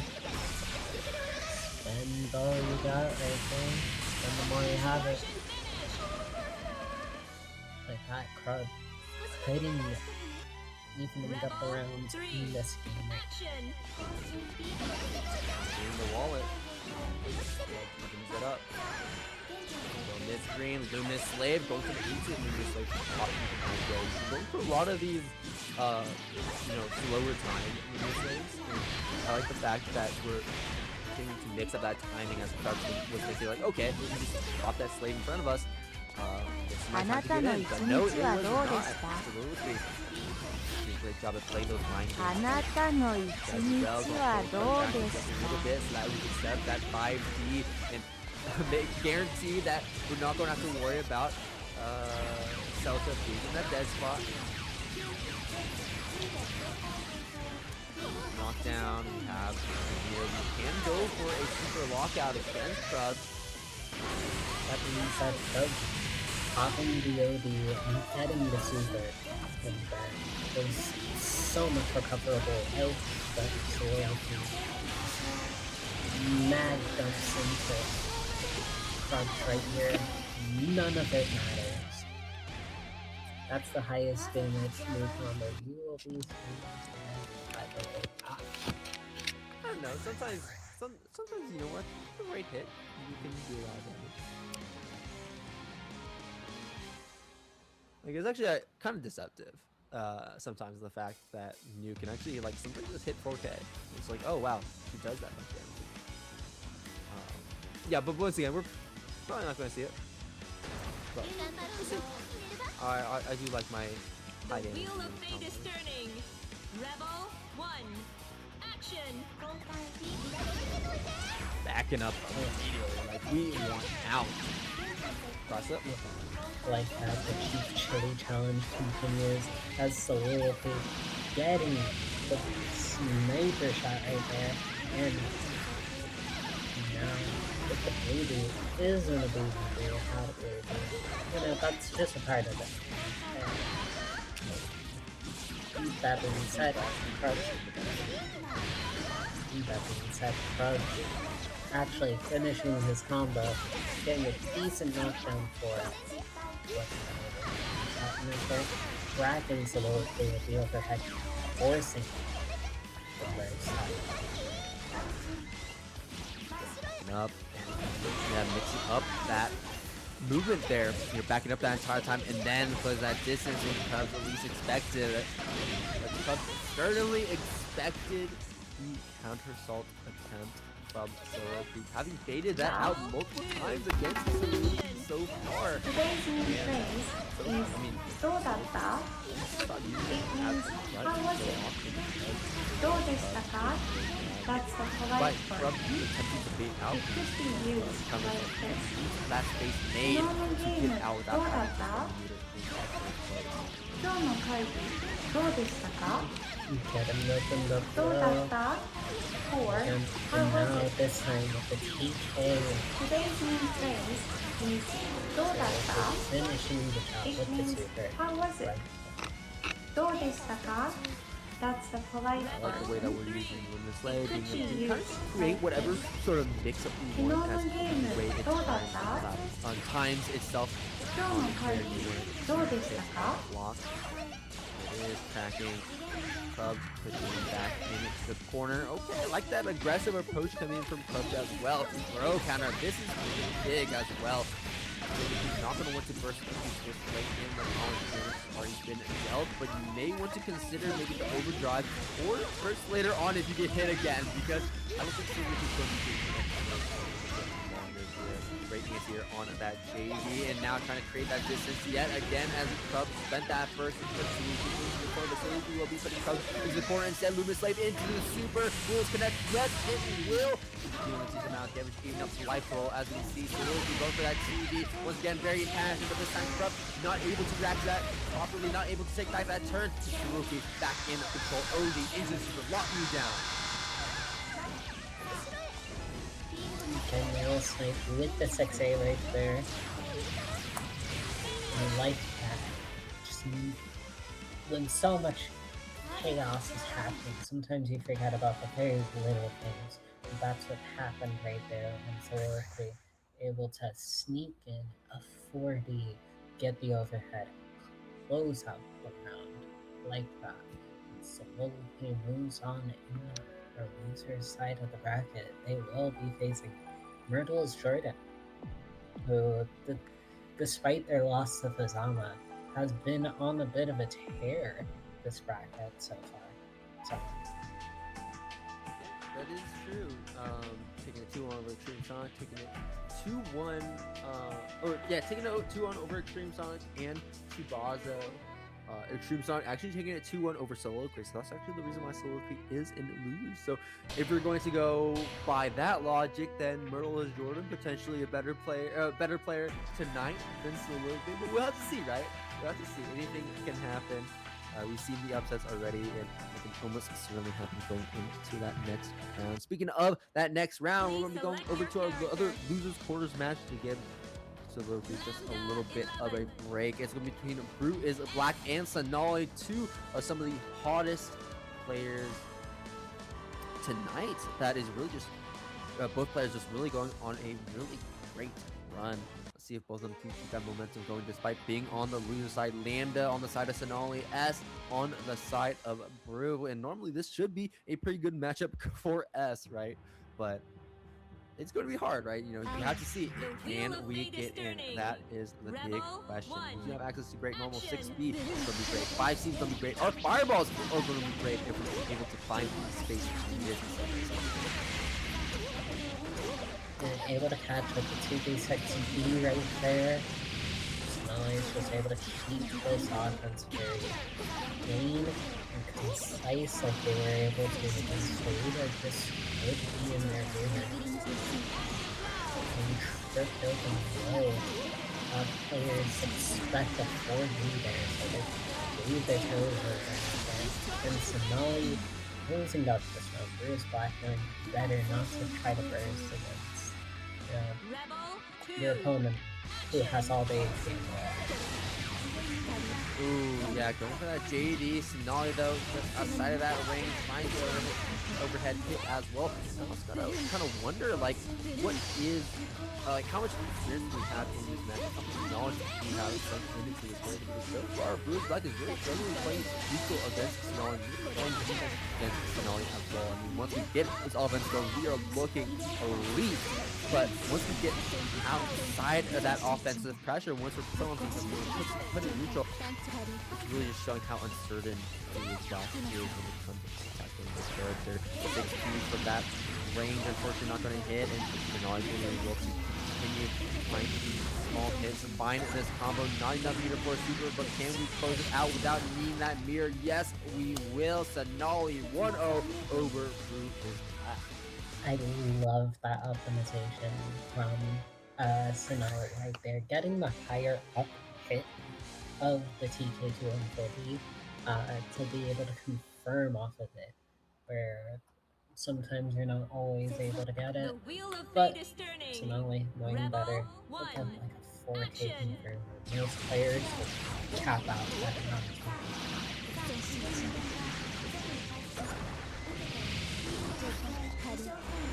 Lovely, well, stays right there. Better pull the chair, better pull maybe a snack as well, because you're going to be here for a while. Throw coming in from Cenaly, no burst from Brew. Flying on these bursts for the rest of the round. Maybe consider OG if you find the opportunity, but no! I was wrong. We went for a very aggressive burst. I think it's because of what I said earlier of that offense being so strong on the side of the Brew. Wow, we get that pick up. That was a bit weird with a small blue combo. I think bruisblack got caught maybe trying to roll. But with that, I mean, we found some small hits here and there, but Cenaly be able to maintain all these resources, keep all these resources in our back pocket to play defense was just so smart.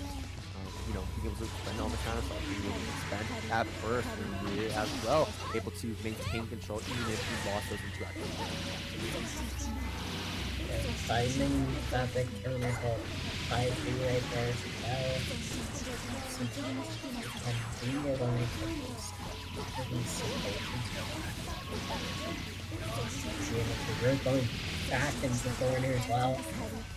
Good block on the overhead from Brew, but on the other side of the world. Oh my gosh, we got the full timer on the OD gauge, but unfortunately not able to use really any of it as we had to hold back the block, and unfortunately we didn't hold directly back because the overhead came through from Brew. From Cenaly to knock Brew out of the bracket. Such a quick 2-0 there to close out that set. And we could potentially get a loser semis as a Miracle matchup. Kind of interesting. That being said, if that were to happen, Soliloquy would have to get through Myrtle. Myrtle, as mentioned beforehand, going on a bit of a tear, giving Fazana a run for his money in winners, even though they lost, it was very, very close. And they've had great performances today against Xtremesonicx, Zero, and Tubazo, all players who are great in their own right. Yeah, but let's talk about Myrtle as well. I mean, Myrtle taking down Xtremesonicx. Oh, I think you just said that, right? Xtremesonicx, Tubazo. So, yeah, but both these players have made great runs so far. Moving forward is the question. Soliloquy lost to that Xtremesonicx from earlier. Myrtle beat Xtremesonicx. So Myrtle already looking pretty good, but Soliloquy always has that X factor as well. Both players trying to enact a zoning game, but especially more so for new. So Rachel definitely will be much more of that aggressive because of our much better movement, but also the screen control in general. Is so non-linear. That being said, this is a matchup where they use great projectiles to interfere as long as Soliloquy can stay on top of the game. A lot of the onus is put on Soliloquy to control board, but doesn't mean that you can't control board. Just like that right there, Soliloquy is literally running games so that they can get the TV right under. And that closes out the round with the crush trigger. So they're taking the first round here. Rebel 2. Action. Solid first round for Soliloquy. This is definitely going to be a bit of a longer set if I had to guess. Throw counter. Okay. Ooh, nice. Catching the middle in the air. Find that knockdown, set the gravity well. I don't think Rachel will tell us about gravity well too. So I don't think that's going to be the most impactful thing to set, but it does stuff those ground approaches, so that is one thing that you don't have to really be thinking about as much when it comes to Rachel's pressure and I'm actually surprised that's super fair. I thought that was super fair. Another big aspect of it, first off, as the enhanced EDA beats Jordan's attempt at one, and Soliloquy taking the round off of that, and the big 4K compare off of it. But that being said, in the case of Mew actively trying to do gravity well, even if it doesn't help as much in neutral, it is still a big availability for pressure. The wheel of fate is turning. Because you could treat it as if it's a pseudo a lot of the time. Sometimes you could do stuff like pressure trigger, you get an extreme concerns with it, you can get quite tight. Whereas some characters don't get that much. We have to kind of take whatever we get as well as because especially against a character like Rachel, definitely not a great matchup, but so far Soliloquy making it look like an easy one. That's for sure. I like that we set up that Luminous Slave. See that OG got popped, but it's like, you know what, my Luminous Slave is about to go off. I can just go for this cross. I don't have to really worry about you testing blood and escaping because this Luminous Slave is going to be protected down. So great thinking there. I think that line of play was able to set us up to do that as well. That point there for Soliloquy keeps looking even better as we're able to find a decent amount of that combo. 2600, obviously not going to be the most, but any damage is a good damage from you. And that is continuing to rack up here as MurtleIsJordan gets just a little too close. And unfortunately not able to press the button, so getting stuck by Soliloquy. Range of that roll right there. Also forcing the burst out. Soliloquy just in Jordan's head and closing it. Wow, a quick 2-0. Wow.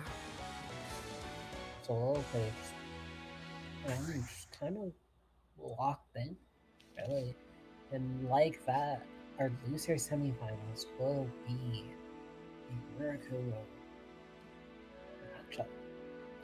I can't say mirror because it's not mirror.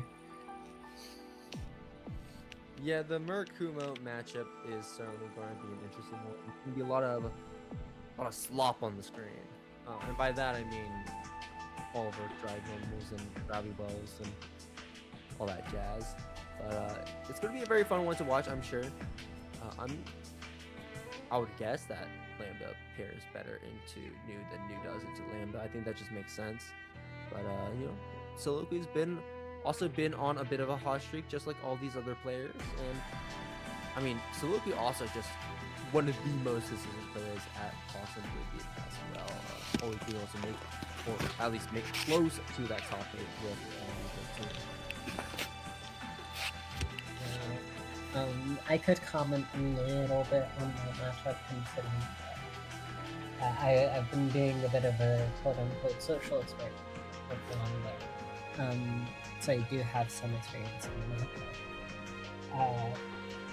But you run into a bit of a funny conundrum where, oddly enough, even though news projectiles are faster, and can stuff out Lambdas, if Lambda times it correctly, Lambda's projectiles can just straight up beat news, if I recall. I could be misinformed, but it is something that has happened from personal experience. That being said, we are not getting that matchup right now. As instead, we are getting Susannoo versus Playguy right here. And Jushuichi, I believe that the bracket already is updated. So apologies if it was not, but I believe it's already updated. So yeah, should be updated now. So Cenaly and Soliloquy should be in the loser semis, and then Fazama and Playguy should be in winners finals. So we're about to get into winners finals. Fazama versus Playguy. First to 3. Once again, I mean, like, you don't really need to give it too much of an introduction. It's just that we see all the time, usually in this winners finals spot, right? But we also see a lot of majors as well. These players are like magnets to each other. They always show up and play against each other in the bracket, no matter what. I think one of the most fun matches that I got to watch and commentate actually was, I think it was, Fazama versus Playguy to make it into top 8 of Frosty Falcons, and Playguy actually beat out Fazama just barely. It was a really, really good set. I think that entire top 32, if I remember correctly, or was it top 24? It might have been top 48. I'm not too sure. It was a top cut. They separated it by top 48. I remember vividly because guess who placed there. But yeah. Historically, these two players very much so. The story of the matchup is always what is going to happen to Fazama's OD, and can Playguy stop, the guy whose name is literally based off a fuzzy jumper? Can he stop the fuzzy jumper from fuzzy jumping?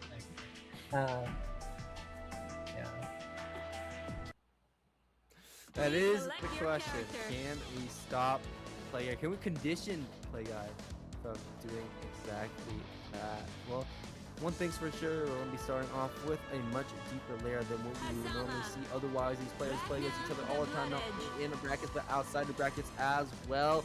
And we are going to be getting right into it. This is Winners Finals here at Boston Blue Beat, July 6th. Fazama versus Playguy. Hazama versus Ragna. Not only a classic matchup between players, but a classic matchup between characters. We see this all the time, whether it's Beta Dude versus Kairos, whether it's Chigzama or Playguy. You actually see that quite a bit as well. We always see this matchup show up, and the matchup theory is always going to remain the same, right? You have strong ground buttons like the 5B, ground, but more importantly, you have big buttons like JC and JA. Yes, JA isn't big, but JA is always going to be very useful when it comes to being able to wall out Fazama in the air from trying to approach with laser chains. And Fazama also knows that. Fazama knows that Playguy is the one who wants to take up to the air, and is walling out Playguy in response to it.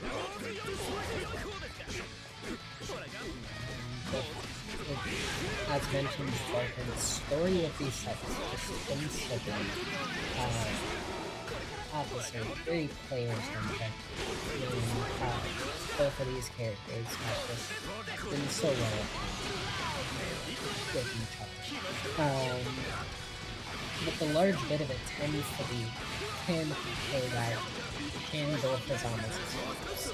And what can Playguy do about Fazama's power? Good on Fazama for Actually, you know, confirming that one time. I don't know, I feel like Fuzama generally hit confirm flat. Decent amount of times. Sometimes it's not always. Not always. That means that I don't know. That was just Yeah, Ragna damage not very good. Rebel 2. Action. play guy with the first round, taking the momentum early on in this set. 5A, I love that. Once we get to the ground, 5A to lock Fuzama down, nail him to the ground. And now it's going to start pressure because of that. Now, speaking of Ragna damage not being the best, 35 damage certainly is on the higher end for this character. Good starter there. More average starter here. Rack up the damage. Find one more opening. There it is. We found that opening. Just ruling Fuzama with these 2As.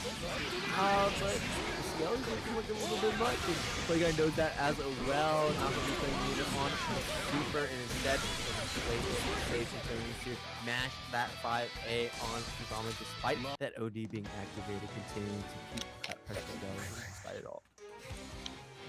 As mentioned, again, as the story tends to be, Fuzama very prone to fuzzy jumping.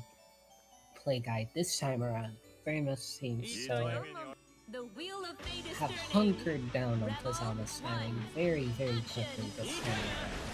And right now Fuzama struggling to try to make these escapes that they have now made there. And getting cracked open by the 6B. The blazblue slows heads, always staring you into yourself. Staring Fuzama directly into his soul as well. I mean, look at the run we've been seeing so far, taking game 1, and looking to take this one with a perfect, closing it off with the Carnage Scissors, the distortion finish. Play Guy needs one more round, and we're able to find game number 2 just like that. He goes up against Fuzama's monumental, and what a 5-5 press. Fuzama trying to escape, being not to be the most once again, but whatever he can get is raise, the challenge, and another great challenge in response to OD, but you need to find it because you can't be staying in that life steal range for too long. Help Fuzama.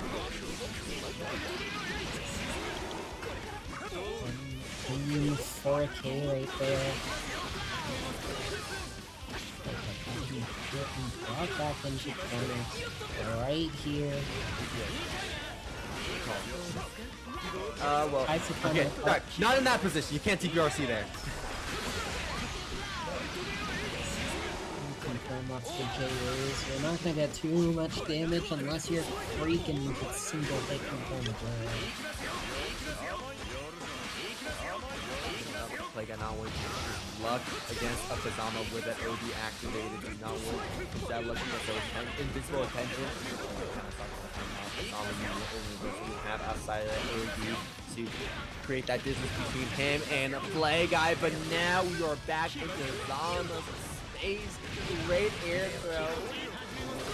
Is unfortunately not able to find the knockdown. Finds the anti-air, however. Anti-air attempt doesn't have burst though, but Fuzama backing it up. All the way through. Play Guy with such a huge lead in this round lets it all slip through his fingers as Fuzama rises from the ashes. Deliver giving us up, giving us a real game here.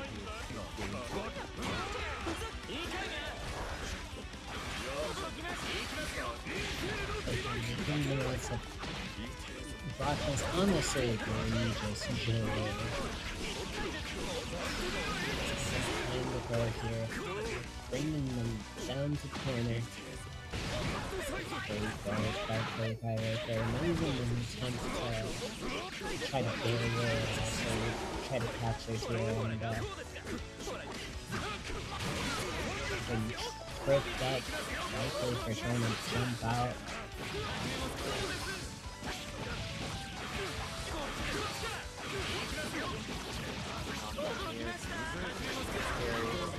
Play guy will be massive, and Bazama knows that, right? We're just backing up at every single turn, every single point where play guy can let that rip. Bazama's jacking it up. That's also giving play guy a lot of space, right? So play guy's going to be one of these retreats. Down 5B on the whip. 5B from Bazama. Great reaction there from play guy, and that reaction is all growth as play guy able to set us up into a potential 3-0 here on the table.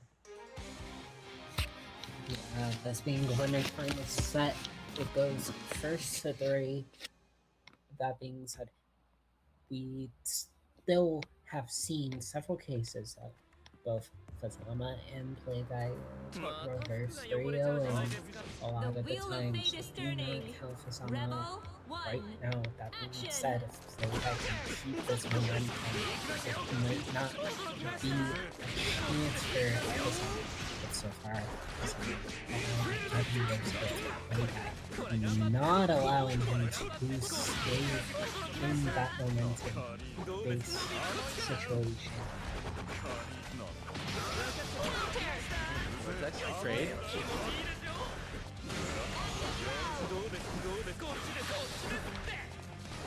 And both players should copy her position right here. And not able to convert until not going to fully start their turn.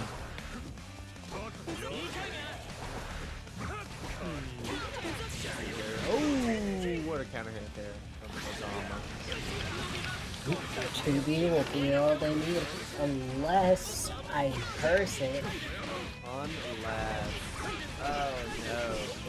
Like I'm looking to recover a little bit of health here. Not to be the most monumental, but finally does getting that health, then we'll be able to put ourselves at a much more comfortable range. We're not just going to be KO'd by a single hit. It does give you that opportunity for us if we built it back, but unfortunately, Bazama, wow, able to close it up just before that first hit will come back. We have that 9 hits there, but that is not 10.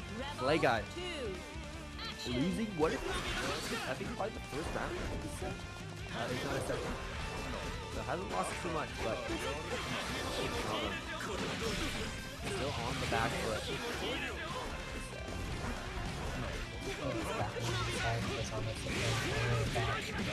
Even in the back foot, they could perform something nice. Inside by finally getting reacquainted with Bazama's fuzzy timing right there. That's what you keep seeing when Bazama gets hit there. It's less them getting mixed up and more so than getting caught on their own timing.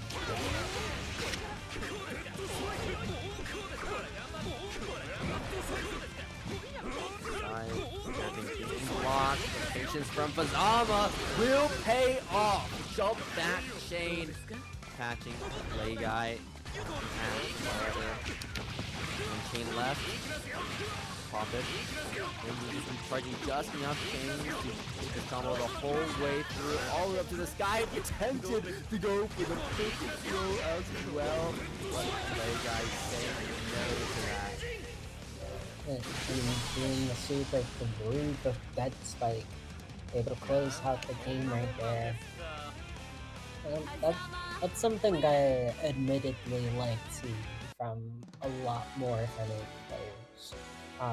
Typically, the one player that I did normally see it from was Inksu would go for a lot more blue throws than usual, because if you say for instance watch more JP footage, say for instance players like Masa or Hiro, you'll see very often if they know that they can't kill within a certain threshold, they will try to do it, because it becomes a matter of trying to leverage that opportunity at very least. Good DP throughout the OD right there, but he comes back around Very dangerous with that side swap, integrated straight into it.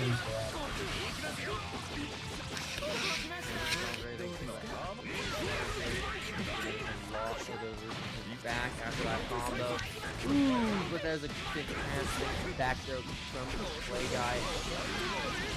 Situation on his head.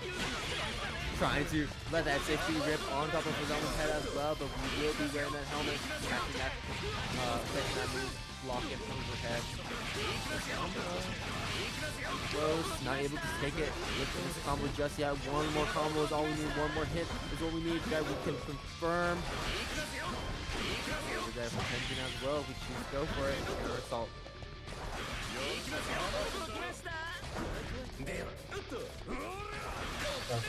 Just trying to find this one last hit.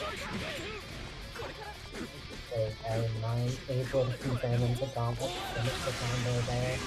That being said, so much for hit confirming it. That's crazy. If you play Hazama, I imagine seeing Hazama would not take that away overhead, gives you some sort of better chip.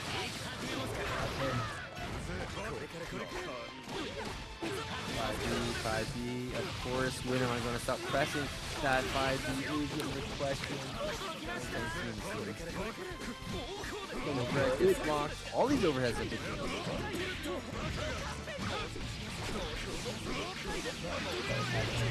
Decent amount of that being said, but Cosmo's high damage does not matter too. Action to jump right there from Kazama. Kazama going to get first back by the end of this. Very unpleasant situation. But tier ends and immediately goes into OD. Play guy. That's literally. Whenever I see someone tier run off of a air normal, I just call it the play guy. It is his move. If anyone ever hits that, you just have to call it the play guy. It's just play guy. Yeah, I guess that's the new name.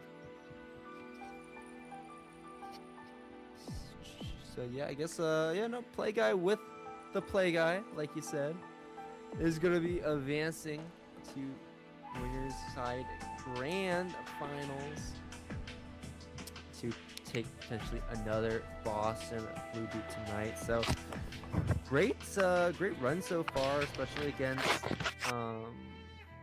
Fazama. Sometimes you see Fazama take it, sometimes you see play guy take it, and play guy looking to stay in control. But we're gonna go drop down to losers to go watch the Murakumos duke it out. Lambda versus. That being said, as we get into this top 4 action right here, feel free to hit the match arena before we fully dive straight into it. You know, the whole song and dance. It is quite literally free money, but all it does is take a couple of clicks. All you have to do, sign into an account, and boom, it's done. You've already added 25 cents into the pool, and like that, this player's got a bit of extra cash. You can encourage and contribute to the scene if you don't normally have the money for it.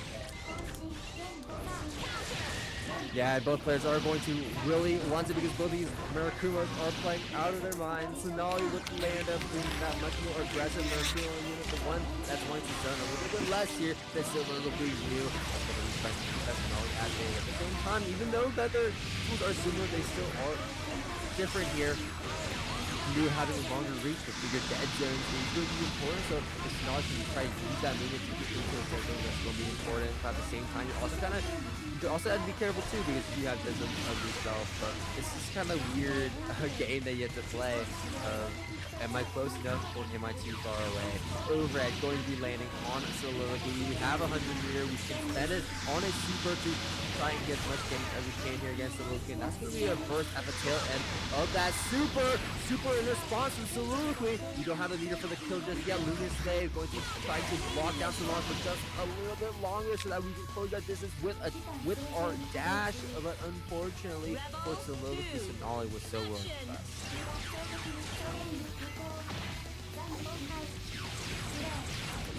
Throw. Oh no, drop on the combo. There's the 2-2. Soliloquy taking a decent amount of damage. No real problem for Cenaly until now. Setting up that gravity well to hold Soliloquy in place for just a little bit so that we can close that distance. Bring us to the corner, optimize that combo, and that's going to be a lot of damage here. Cenaly letting the super rip, of course, because we were able to hit that minimum damage and secure that perfect. That life bar looking a very bright blue, and so with that, Cenaly just showing that we were playing much more aggressive in this matchup, being able to shut down Soliloquy a lot easier because of that. Cenaly now one game up on Soliloquy. This is versus 2 territory yet again, so one more game for Cenaly will push us into the finals to play against Susannoo yet again. The wheel of fate is turning. Rebel 1. Action. 2-round start. Air dash forward, aggressive approach from Soliloquy. This time Cenaly playing a much more passive one. Was able to catch Soliloquy with that 5 immediately afterwards. Oh, big attempt from Cenaly, but from Soliloquy, the Cenaly was just right underneath it. Catching Cenaly, and Soliloquy will be able to run the combo here on top of Cenaly, getting some damage on this damage. Well, they have their good 2-2-B counter hit there. They also try to go for an mix-up. Oh, cross under 2-8. Forces the burst out of Soliloquy right there. And shouts out to the big tracking on that super right there. So very, very good at utilizing that to the best of their ability. Holy moly. Okay, so it's not going to be a sweep for Cenaly, it seems. So they're to close things out, and Cenaly, that being said, has 8 hits of burst to work with. They will be having their burst very, very soon. In fact, they get it right now to get out the situation. Big overhead, no one ever blocks it. No one ever blocked it at all. Cenaly able to get so much reward off of these small interactions that is forcing on to Cenaly. Neither of these players are. Oh, sorry about that. An amazing OD through Cenaly's super right there. Soliloquy evening up the score right there.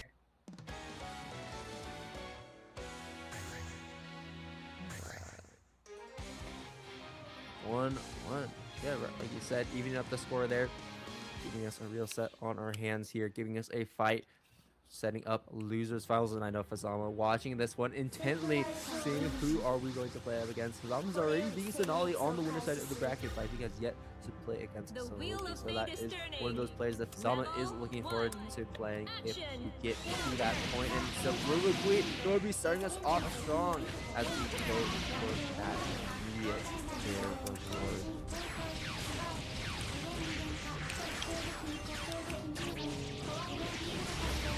Across the dash.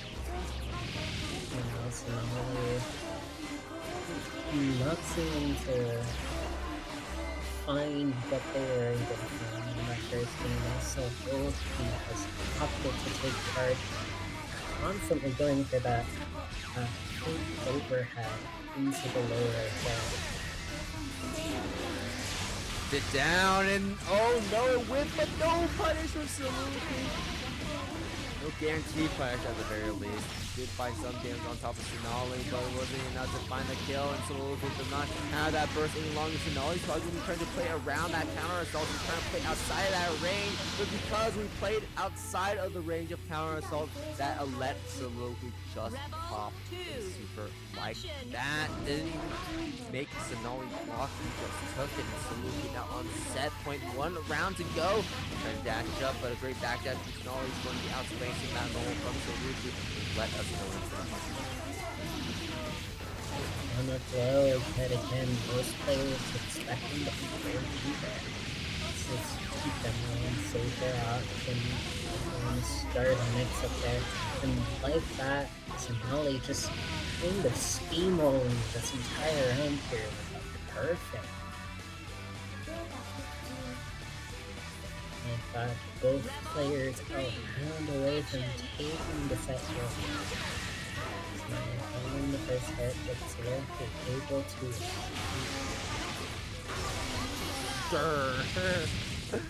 using massive range on use EA right there to essentially have a super projectile. This is a jump scare right there.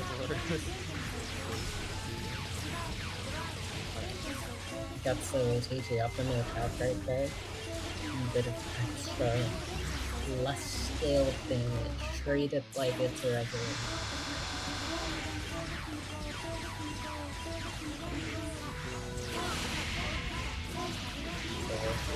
Something in a perfect time, Cenaly tries to get their own title out. Jumping over the super. Press the button. 2-2. Ooh, good stop. 2-2. No, instead. Oh, that he jumped back into the air dash forward, avoiding the drive normal just barely, and then immediately goes in to take back our turn. Cenaly. Soliloquy advancing forward, taking out Cenaly. 2-1. Very close set, by the way, but unfortunately it was not meant to be for Cenaly to continue. Soliloquy had a bit of a rough start in that set, able to bring it back just in the way that we lost, and we lost very early on in this bracket on winner's side, and now is clawing their way back from that point to jump into losers finals versus Fazami. With that being said, also a stellar performance for Cenaly tonight. You know, just beating Towito on its own isn't something too many players get to add to their tournament accomplishments or tournament accolades. So very, very impressive from them, but also very impressive to Soliloquy. As I like to joke, they are the true chief chili talent, as they call it. So solely sides. I found out recently, but that was actually a reference to Unreal. It's like To what? Please select your character. their comment is Chief Chili Challenge, and whenever they New like 13. ask for games in the advanced channel for NOL, it's always their tag is always Chief Chili Challenge. I see. That being said, we are getting Soliloquy into Fazama right here. And Hazama, a character that can essentially play this interesting game between. They can for lack of a better term, lark as its owner sometimes. By opting not The wheel of fate is to turning. hook on to the Rebel channels. 1. Action. Which creates a bit of an interesting situation for a character like me, where the advantage state is so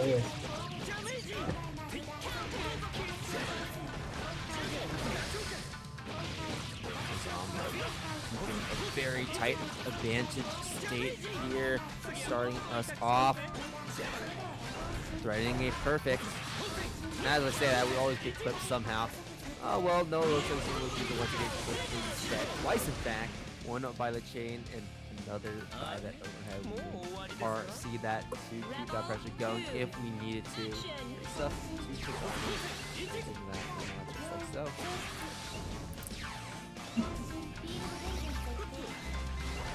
Now both players taking a little slow for now. So they really trying to get something started, but it's in the name. Kazama very good at puzzling jumping out of people's cover a lot of the time.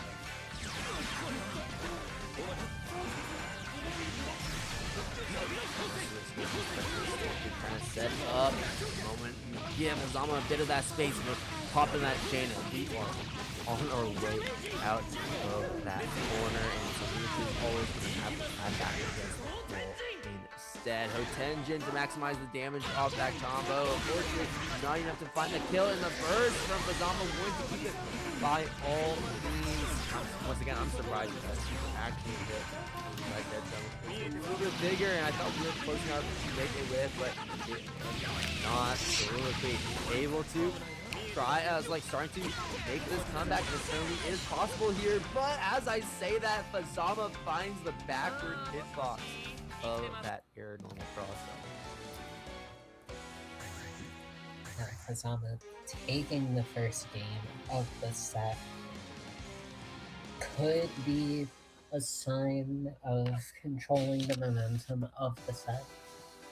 That's somewhat been a theme throughout this entire bracket, where The wheel of fate is turning. normally players take their first set fairly dominantly, and it's solely been a matter of who maintains.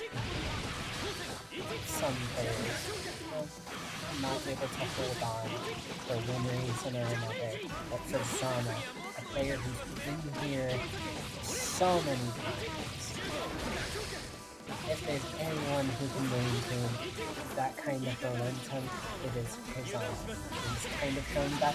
That being said, Soliloquy will not go down or lying down, proving that the counter attack. Knock down here. The way air that we think we're using our Tommy right there. And that shows a super great pickup. Keeping this first save all the way through, but not going to be time to kill because of that. And you can keep the first save just long enough so that Soliloquy to get that first, get that out of the way. Fighting right now, Kazama closes out as quickly as possible. Super catching Soliloquy. Oh, sorry, catching Kazama. Kazama with that chain approach attempt.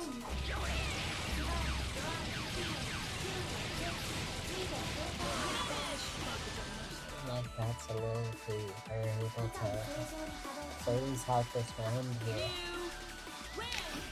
Rebel 2. Action. Swing them, but not being closed by that first game right now.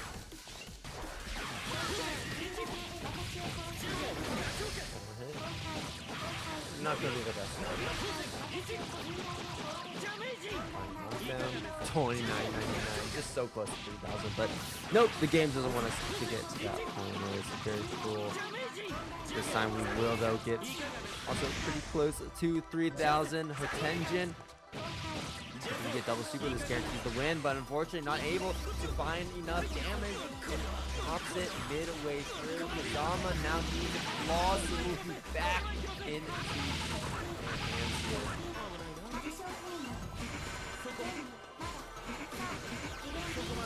So much like Playguy was kind of looking for Kazama's attempt to get out the back into the side. Kazama opting to press out rather than jump out. This time he's off. Keeping the rounds for this.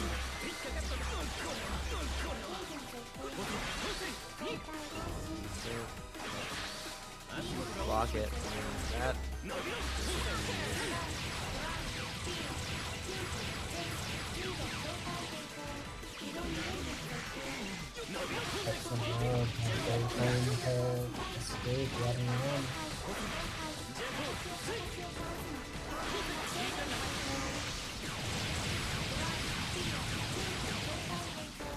enhanced over there and do somewhat decent damage. And setting up the sig up while in EA you does the enhanced state of it even after she's out of the air. And you like that Soliloquy evening up the score right here. 1-1.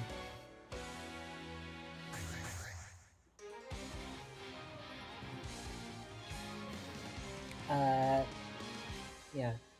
Clamper BR. Clay Guy is in the winner's side of Grand Finals.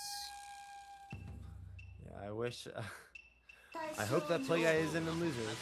Because that'd be, The wheel of fate is so turning. spooky. Rebel 1. Action. Using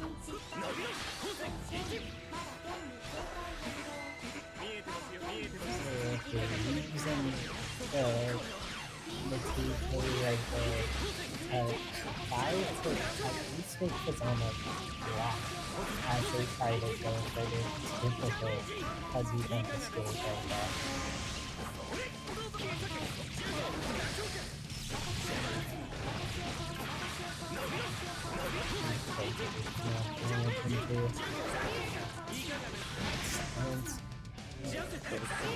That's got it.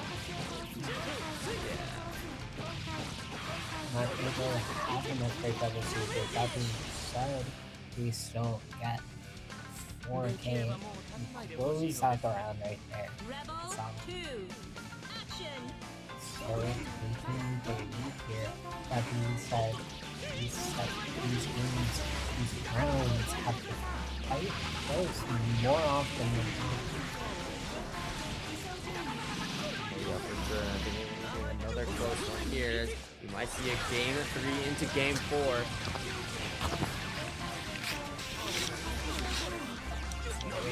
Taking this round and making it their own. That being said, Susannoo not taking the line down. And I saw out from Soliloquy. Faints overhead goes low. And double control space like this. Taking it out this overdrive frame. Side one. Very ugly situation. Good block on Soliloquy right there. But still gets hit. Flip. Takes the wind. Super. Probably just the first safest spot. So much damage we can push on it. Come on. Yeah, we'll push that quite a lot. You'll put us into lethal at the very least.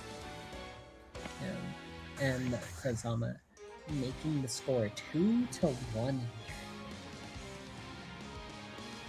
The Chief Chili Challenge. It is always so silly when I see that. It is so funny because the level that is based off of is solely in the Super Mario 64 version of Super Mario 7. So no other version. The wheel of fate is turning. Alright, final game, or could potentially be the final game of this set here. Susannoo finding some small hits, some small pack of damage, and see if it's able to add up over time. Well, surely that is going to be a hit. Just a little bit more here, 2600 looking like. Down. Here and activation is going to get knocked out. Why Susannoo continue to be in your personal space? It puts into active flavor. Just a lot of burst regeneration and a bit of extra damage if they ever get a hit.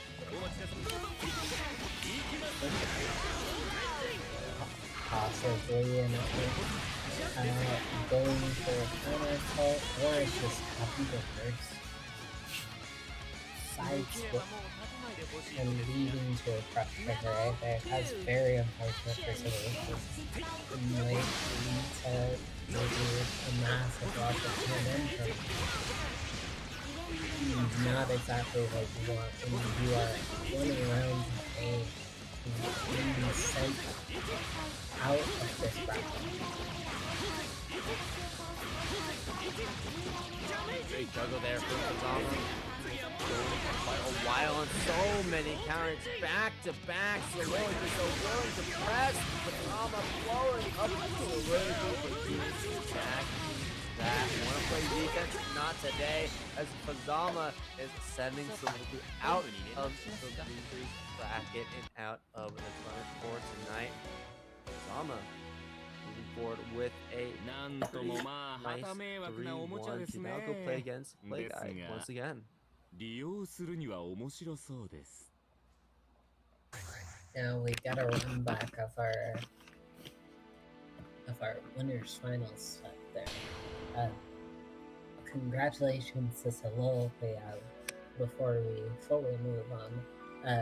Getting third here, you know, normally stellar performances, yet we keep on getting the same thing that we always get. The glorious performance from these players, so we included.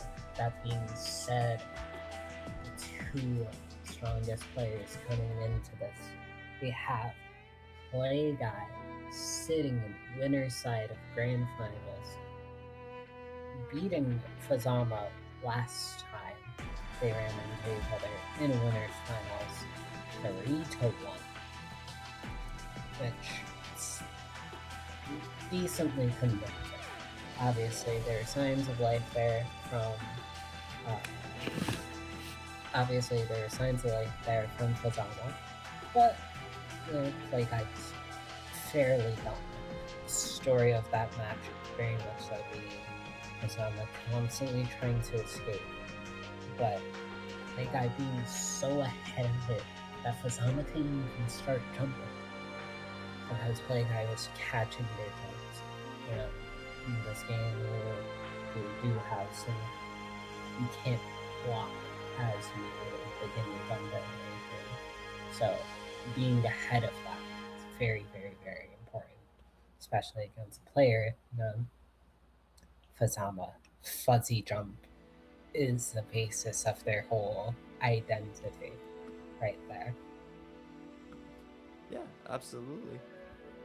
I agree with all of that for sure, and I'm really looking forward to seeing how this set is going to go again. If it's going to be a rehash of what happened before, or if it's going to be a potential reset on our hands. I don't know. It depends on how late I guess these players want to go, and whenever Play Guy feels like joining the room. You see, this is it's mind games right here, you know. Funny enough, there was like a duel. This is what this is about.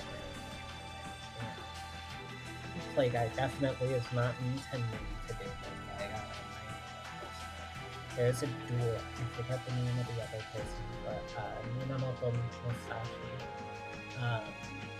had a duel on a remote island against another samurai, and he intentionally showed up 30 plus minutes late to the duel.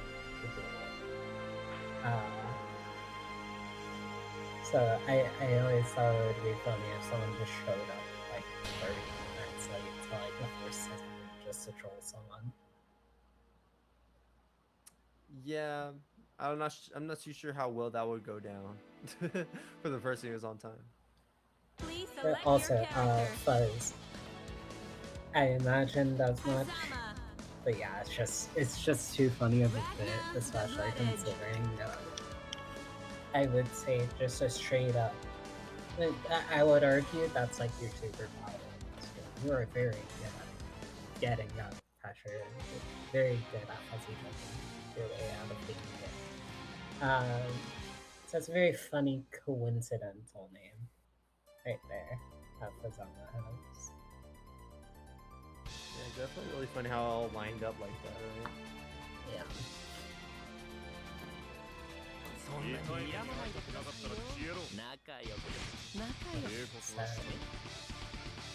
It's almost like every lesson you lines up this way. Familiar scenario. Yep. Guy versus as we get into this grand finals right here.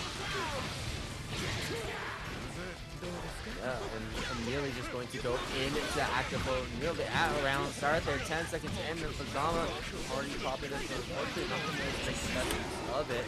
Looking at OD back pretty soon here, but not able to get as much leader as we would have liked with the nice combo by Play Guy. Play Guy going to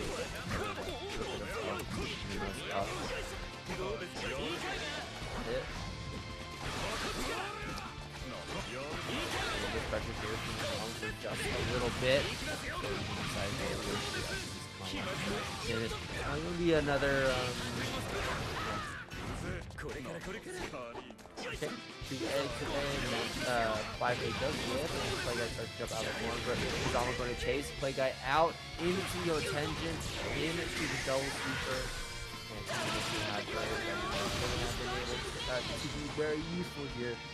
As he's going to secure round 1 already. You know, keeping up with how we looked before in the finals, but it's really just a matter of can we play this out better. Hopefully with the gap in time, we'll have a known Play Guy is definitely heated up for them.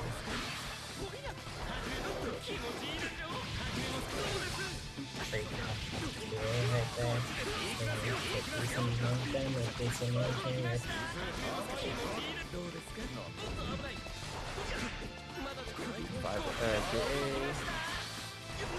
avoiding the chain, avoiding the chain again. Fazama still being so slippery, trying to navigate all around the buttons from Play Guy until that JC just comes swinging right over that fence. Fazama getting honked by it. But Ace of you guys going to need to stagger pressure. but just holding on to that stance for a bit, trying to force something out of Play Guy who like that, getting the whole tension right there, keeping it simple, going into the first game of this grand finals set, trying for the reset as well.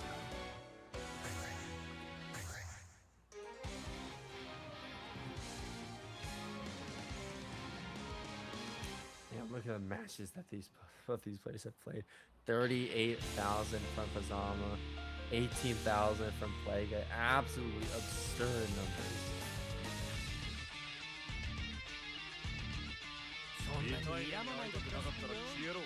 And just go yet again. Get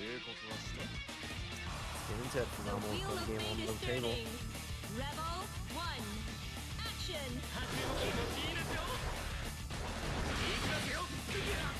Like, great character right there from Susannoo. Like, kind of a awesome player, stable at the point. Normally you see it a lot more from a player like Susannoo. But, yeah. It is just how these players were born. They always search for it. Even the VP out of the right there, it does seem like they gave the momentum that's very swung for Sonic way. Considering sometimes loser side runs, that's just allowed to play an extra couple sets. You artificially ice out the person making their spot in winners finals if you don't psych yourself out.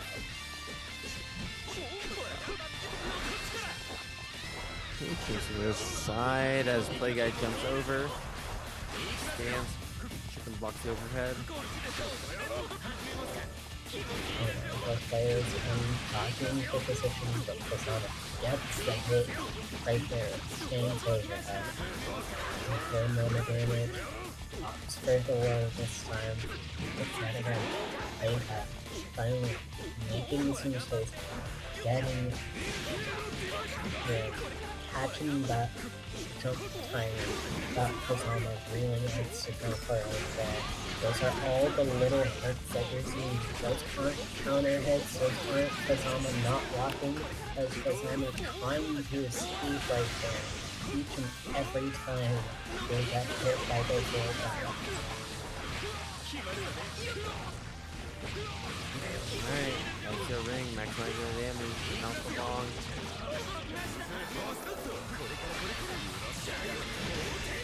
Like that with the J2C going straight into super, heaving a burst save. This character has burst save combos all over the place. And we are one game away from a grand finals reset on the side of Susannoo. 死神が死ぬなんて寒いオチ誰も求めていませんよ Hey, 2-0 for Susannoo, threatening reset here for the bracket.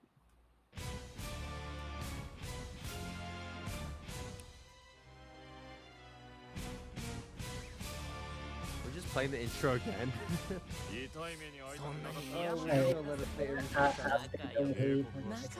Has been playing The sometimes wheel we of need fate to is turning. take a breath. You see Susannoo in the chat, like again, very, very self-impressed, feeling themselves again, and that's pretty important when you're in a situation like this.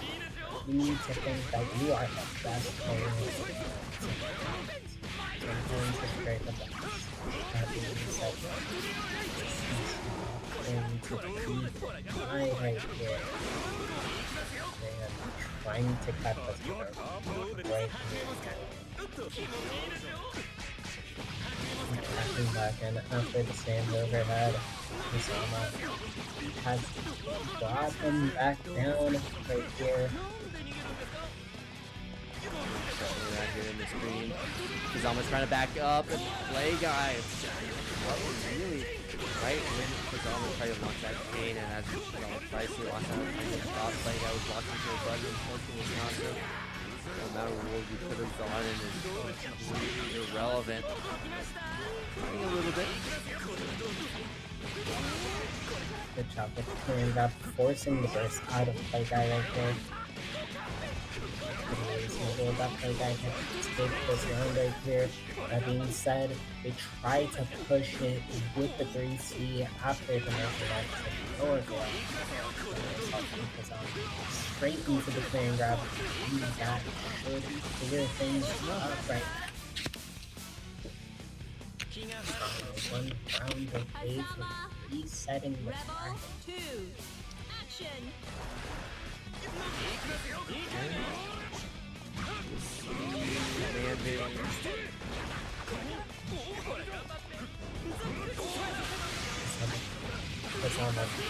Whiffing the 2C, but like I'm not able to punish it in time. Catching the jump yet again with the 5B. Here's reiterating that is the thing to focus on in this matchup. Like I knows that Susannoo wants to jump out, and just structuring in such a way that in specific attempts to cross with the divider, but actually gets the job done is a very, very simple game. 6B Action.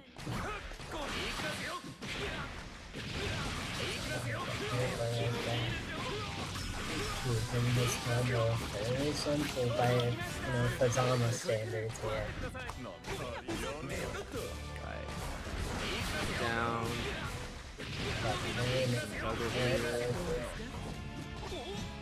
Ooh, okay, but we jump to the side.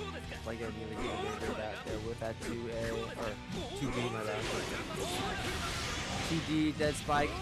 Sure, yeah. That's a Cenaly or something. That helps the play guy. You have to burst what's going on. And that's the only point we can come to blue first because the red light coming would have been the blue first save for Fazama.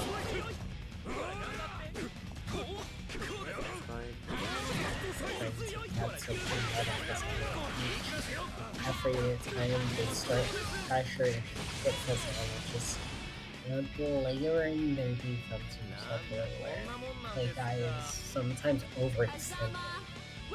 And it leads to these opportunities that Fazama can just take advantage of. Like we saw right there, Fazama gets that last round and that last game to reset this bracket. Now both players on the loser's side of the bracket, both of their lives are gone. It is one final first to 3 to decide who will be our Boston Blue Beat July 6th. Yeah, man, it's so hard to predict as well because the first set that they played, play guy won with like a 3-1 if I remember correctly, and now like Fazama just go there in the recess. And the big question is Fazama going to be able to keep the momentum? Is Fazama going to be able to get another 3-0 or another 2-1, or is play guy going to be able to take that win after losing that reset here? OD activation going to be big here, getting this amount of life back at that already blue health, and play guy off a very weak start in terms of health.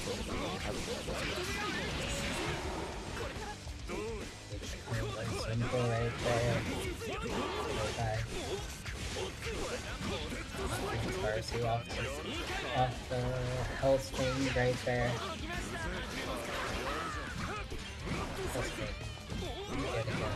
Another tool sometimes used to have getting Fazama to try to do something about that with 5.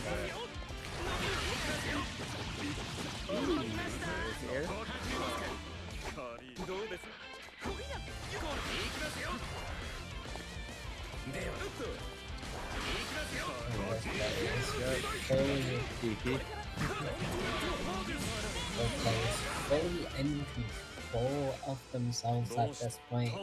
Now, Ragna wins. play guy able to close it out.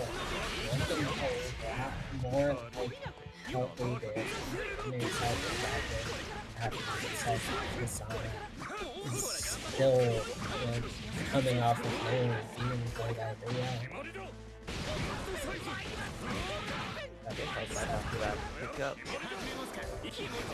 That being said, momentum is a mad mistress right here.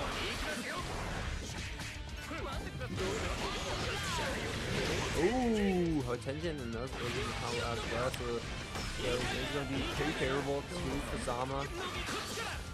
Okay, for the side fault combo, not too bad.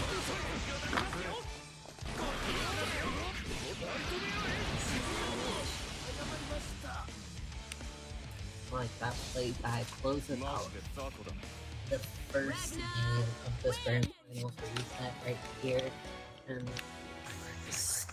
sets things out, perhaps trying to replicate the performance in the winners finals right here.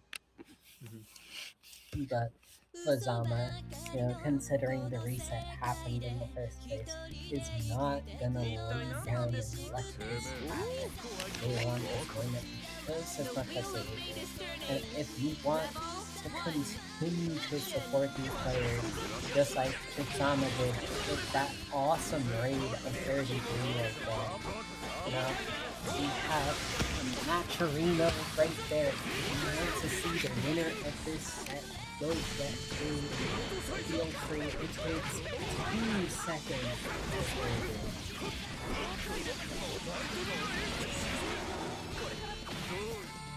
Big throw there for play guy against Fazama. No burst for Fazama either, so we just have to take this damage. There's the knockdown. Meter. Then on arcsys.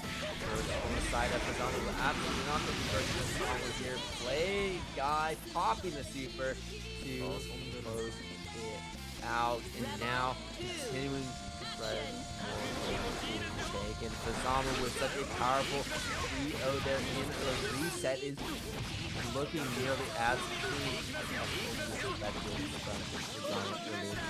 but maybe it is still a little too early after that reset because Fazama is immediately showing us why but unfortunately it's not able to find as much damage as I think he would like. Catching that jump never ends. I keep on mentioning that, but it keeps on happening. It continues to be the most important part of this. Susannoo is able to constantly get away against everyone else. Play able to find their victim, setting up clear traffic in their pattern and telling Fazama, yeah, go ahead, leave.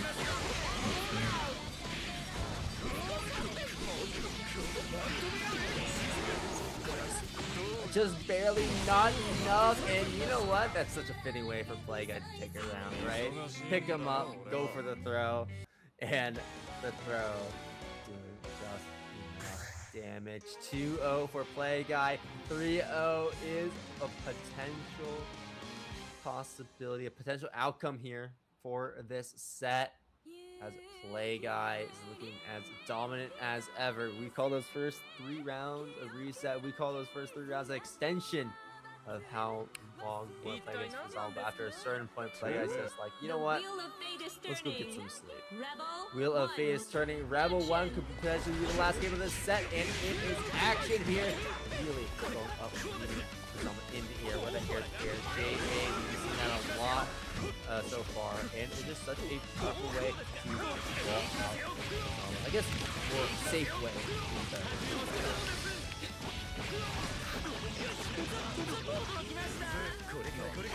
Knockdown.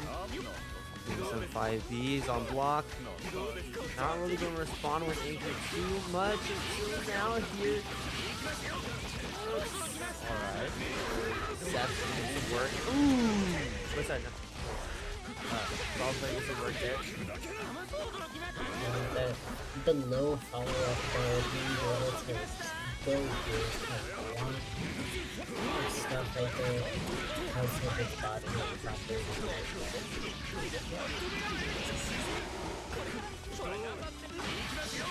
Like, I'm getting the air throw right there.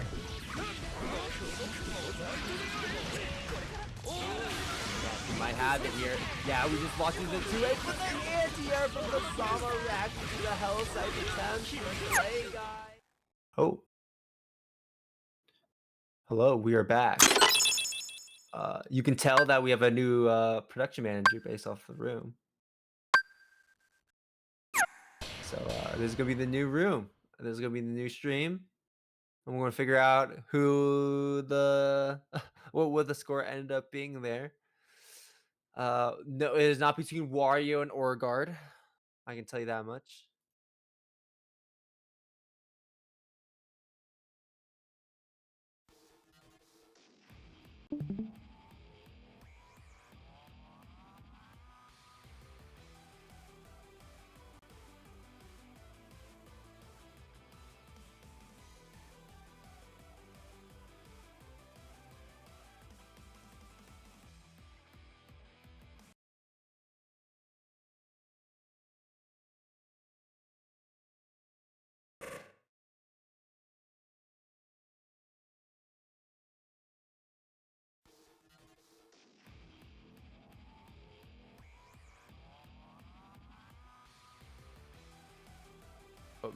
Hello. Did they? I don't think they finished that match. They did not finish the match, but it was 2-0 Play Guy favor.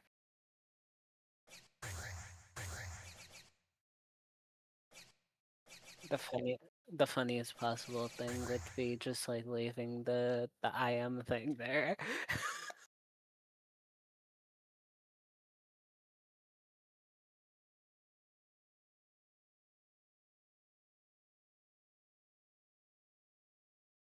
Anyways, welcome back to Boston Bluebeat. Welcome back to the Boston Blue Beat BlazBlue Weekly. Apologies for the massive technical issues, but thank you for those of you willing to stick by with us. Those Boston Blue Benites, if you will.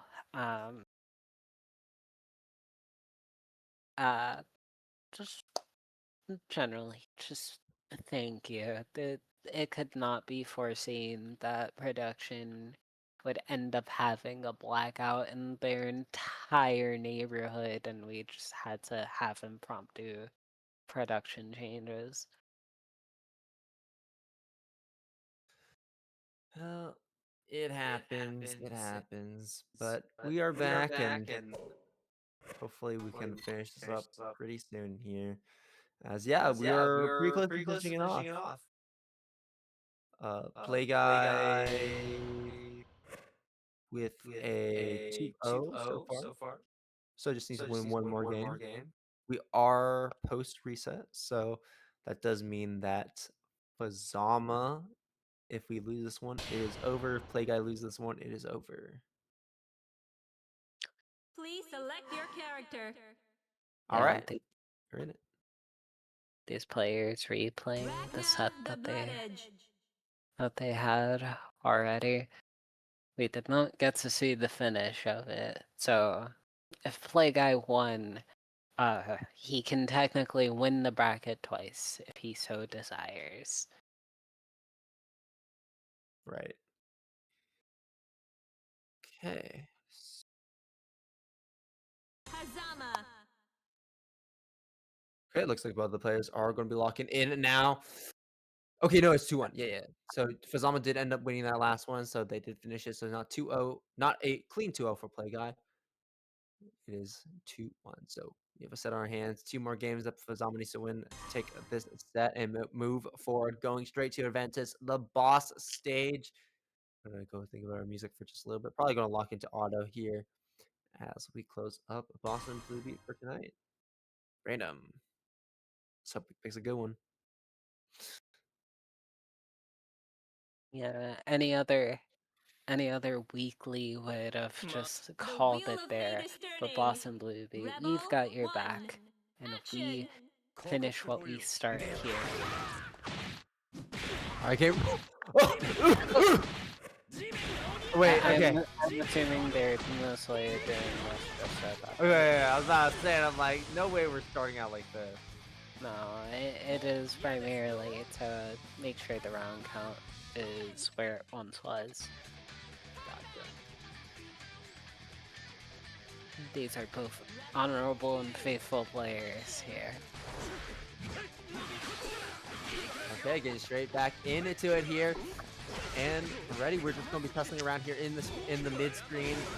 Play Guy popping these JAs to catch Fazama in the air, and these 2As to catch Fazama on the ground. I mean, that's all you really need with Ragna. You just need A and B. C sometimes. Lots of damage outside of Fazama. And even though it says 2.8k, there's an invisible, maybe 800 damage that you get to add to Hazama's OD combos because of their poison damage. Poison's very broken in this game. Right. And Play Guy might be able to take it right here. One more good hit. Gets stopped by the chain, though. Playing patient. Doesn't have to approach. Just waiting for Fazama to make a mistake or try to approach us. Jumping up into the air, maybe trying to catch with a JA, but knowing that we're outside that range, so not wanting to test it. And because of that, Fazama now able to make our way in, pop the double super with the overcharge to back us up. That's going to be a 2-1 there for Fazama for real this time. Like that, Fazama getting closer to fulfilling their original intent in taking this bracket. That being said, Play Guy is still one game away from shutting that dream all down there. Snakes still going here. Fazama, hot off the heels of that reset, right? Losing 3-0 is going to feel bad. So Fazama giving Play Guy quite the set right here. Play Guy off to a strong start, however, in this round. Throw in the corner. No burst coming out from Fazama. Instead, probably once again looking to save it on the OD. And this time, going to lock into just the straight EA because Play Guy has been so willing to match that two-way afterwards. Yeah, that being said, Fazama getting this knockdown right here. Okay, diving straight in with that JB.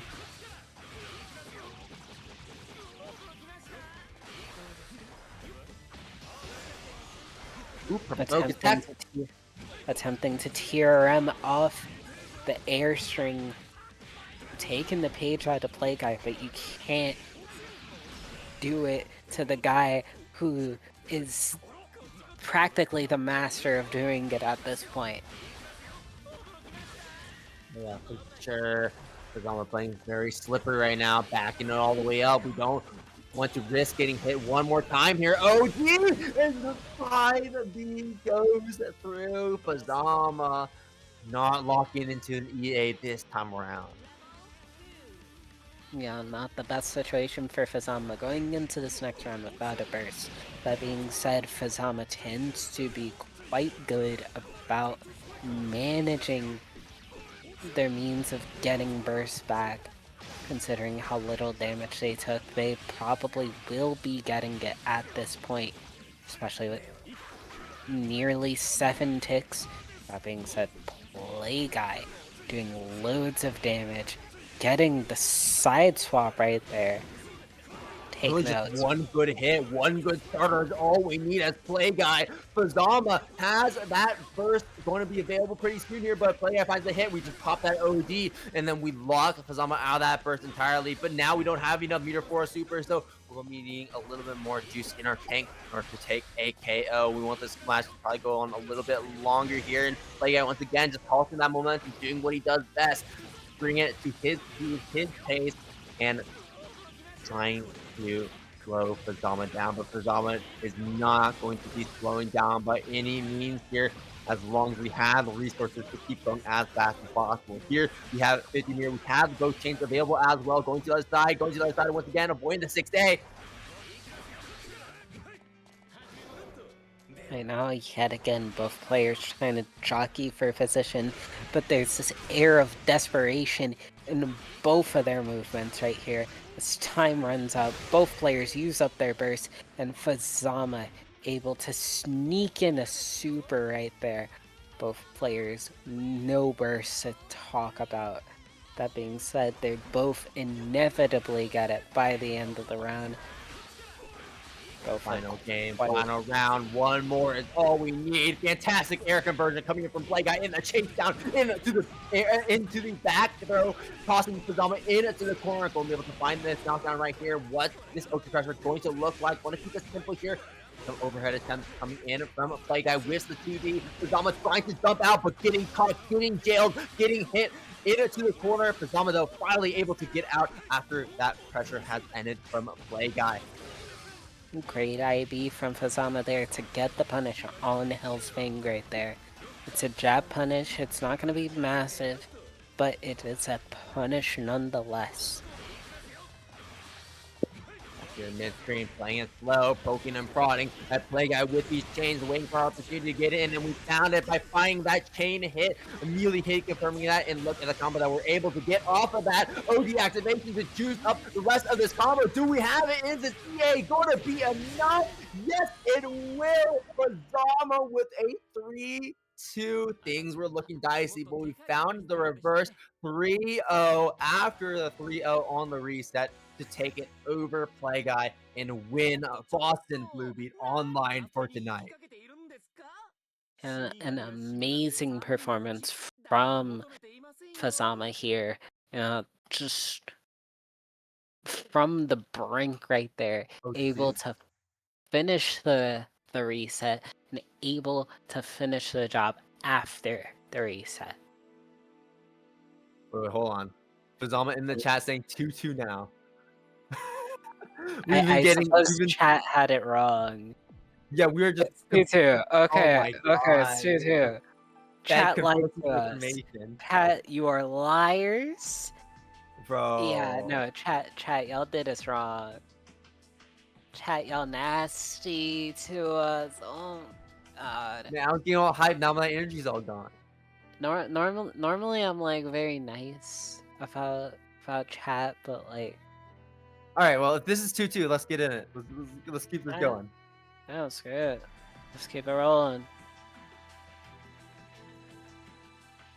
If both Play Guy and Fazama say it is, then let's keep it going. All right, last game for real this time.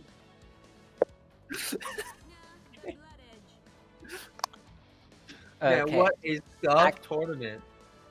Okay, actual grand finals, actual final game, actual 2-2 grand finals reset to decide the winner of this fairly scuffed I don't know July if y'all hear it on 5th stream, edition.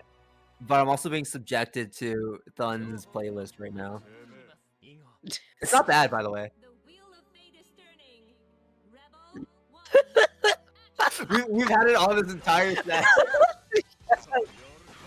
By the way, for point of reference, if stream was not able to hear it, we just saw Tachyon doing the low cortisol dance for 1 hour.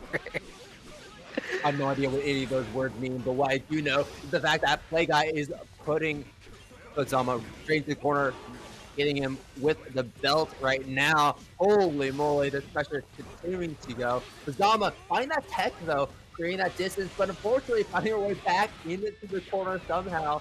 And Play Guy casting Fazama from behind. That's going to be a meaty amount of reward off that hit. Catching Fazama, this time for trying to mash out like that. Play Guy, yet again, 1 round away from taking the entire tournament. We're going to see a final game, final round again. Please let it be so. But Play Guy not wanting to make that the case here. The anti-hype man. 2A. One of these 2As going to hit. 1 hit, and then Fazama trying to jump out as he attempted to go for that throw. So that burst coming up from Play Guy was necessary to keep control. The activation, but unfortunately Fazama won't be getting much reward off of that. Play Guy with 50 meter on the table, not going to attack out just yet, going to hold on to it for this next interaction here. Also 50 meter on the side of Fazama, so we will have it for a counter spell or a sweeper, and we find a really good starter. Oh, didn't confirm the attention. Yet again, attempts to tear him off of their jabs right there, but Fazama ready for it. And we find the hit. No more burst for Fazama to avoid the damage from that combo. Play Guy going to be your actual winner of Boston Blue Beat Online for tonight. Ragna Nation taking it over the Fazama players, and that will be a wrap to yet another classic matchup. Unfortunately, despite the 3-0 reset from Fazama, Play Guy going to keep that momentum going from winners finals and that win that he was able to find and bring it in to that post reset grand finals. Great stuff to all of the players, not just Play Guy and Fazama for making it this far, but for everyone who's played in this bracket, everyone who made top 8. That is going to be wrapped for us tonight, unless you want to go stay in the stream and watch Thunlunk play against Fazama. Yeah, we're running Thug finals right here between Fazama and Thun right here. You know, supreme overlook. But that being said, it's been a pleasant night to be with all of you. It is damn near 30 minutes away from midnight,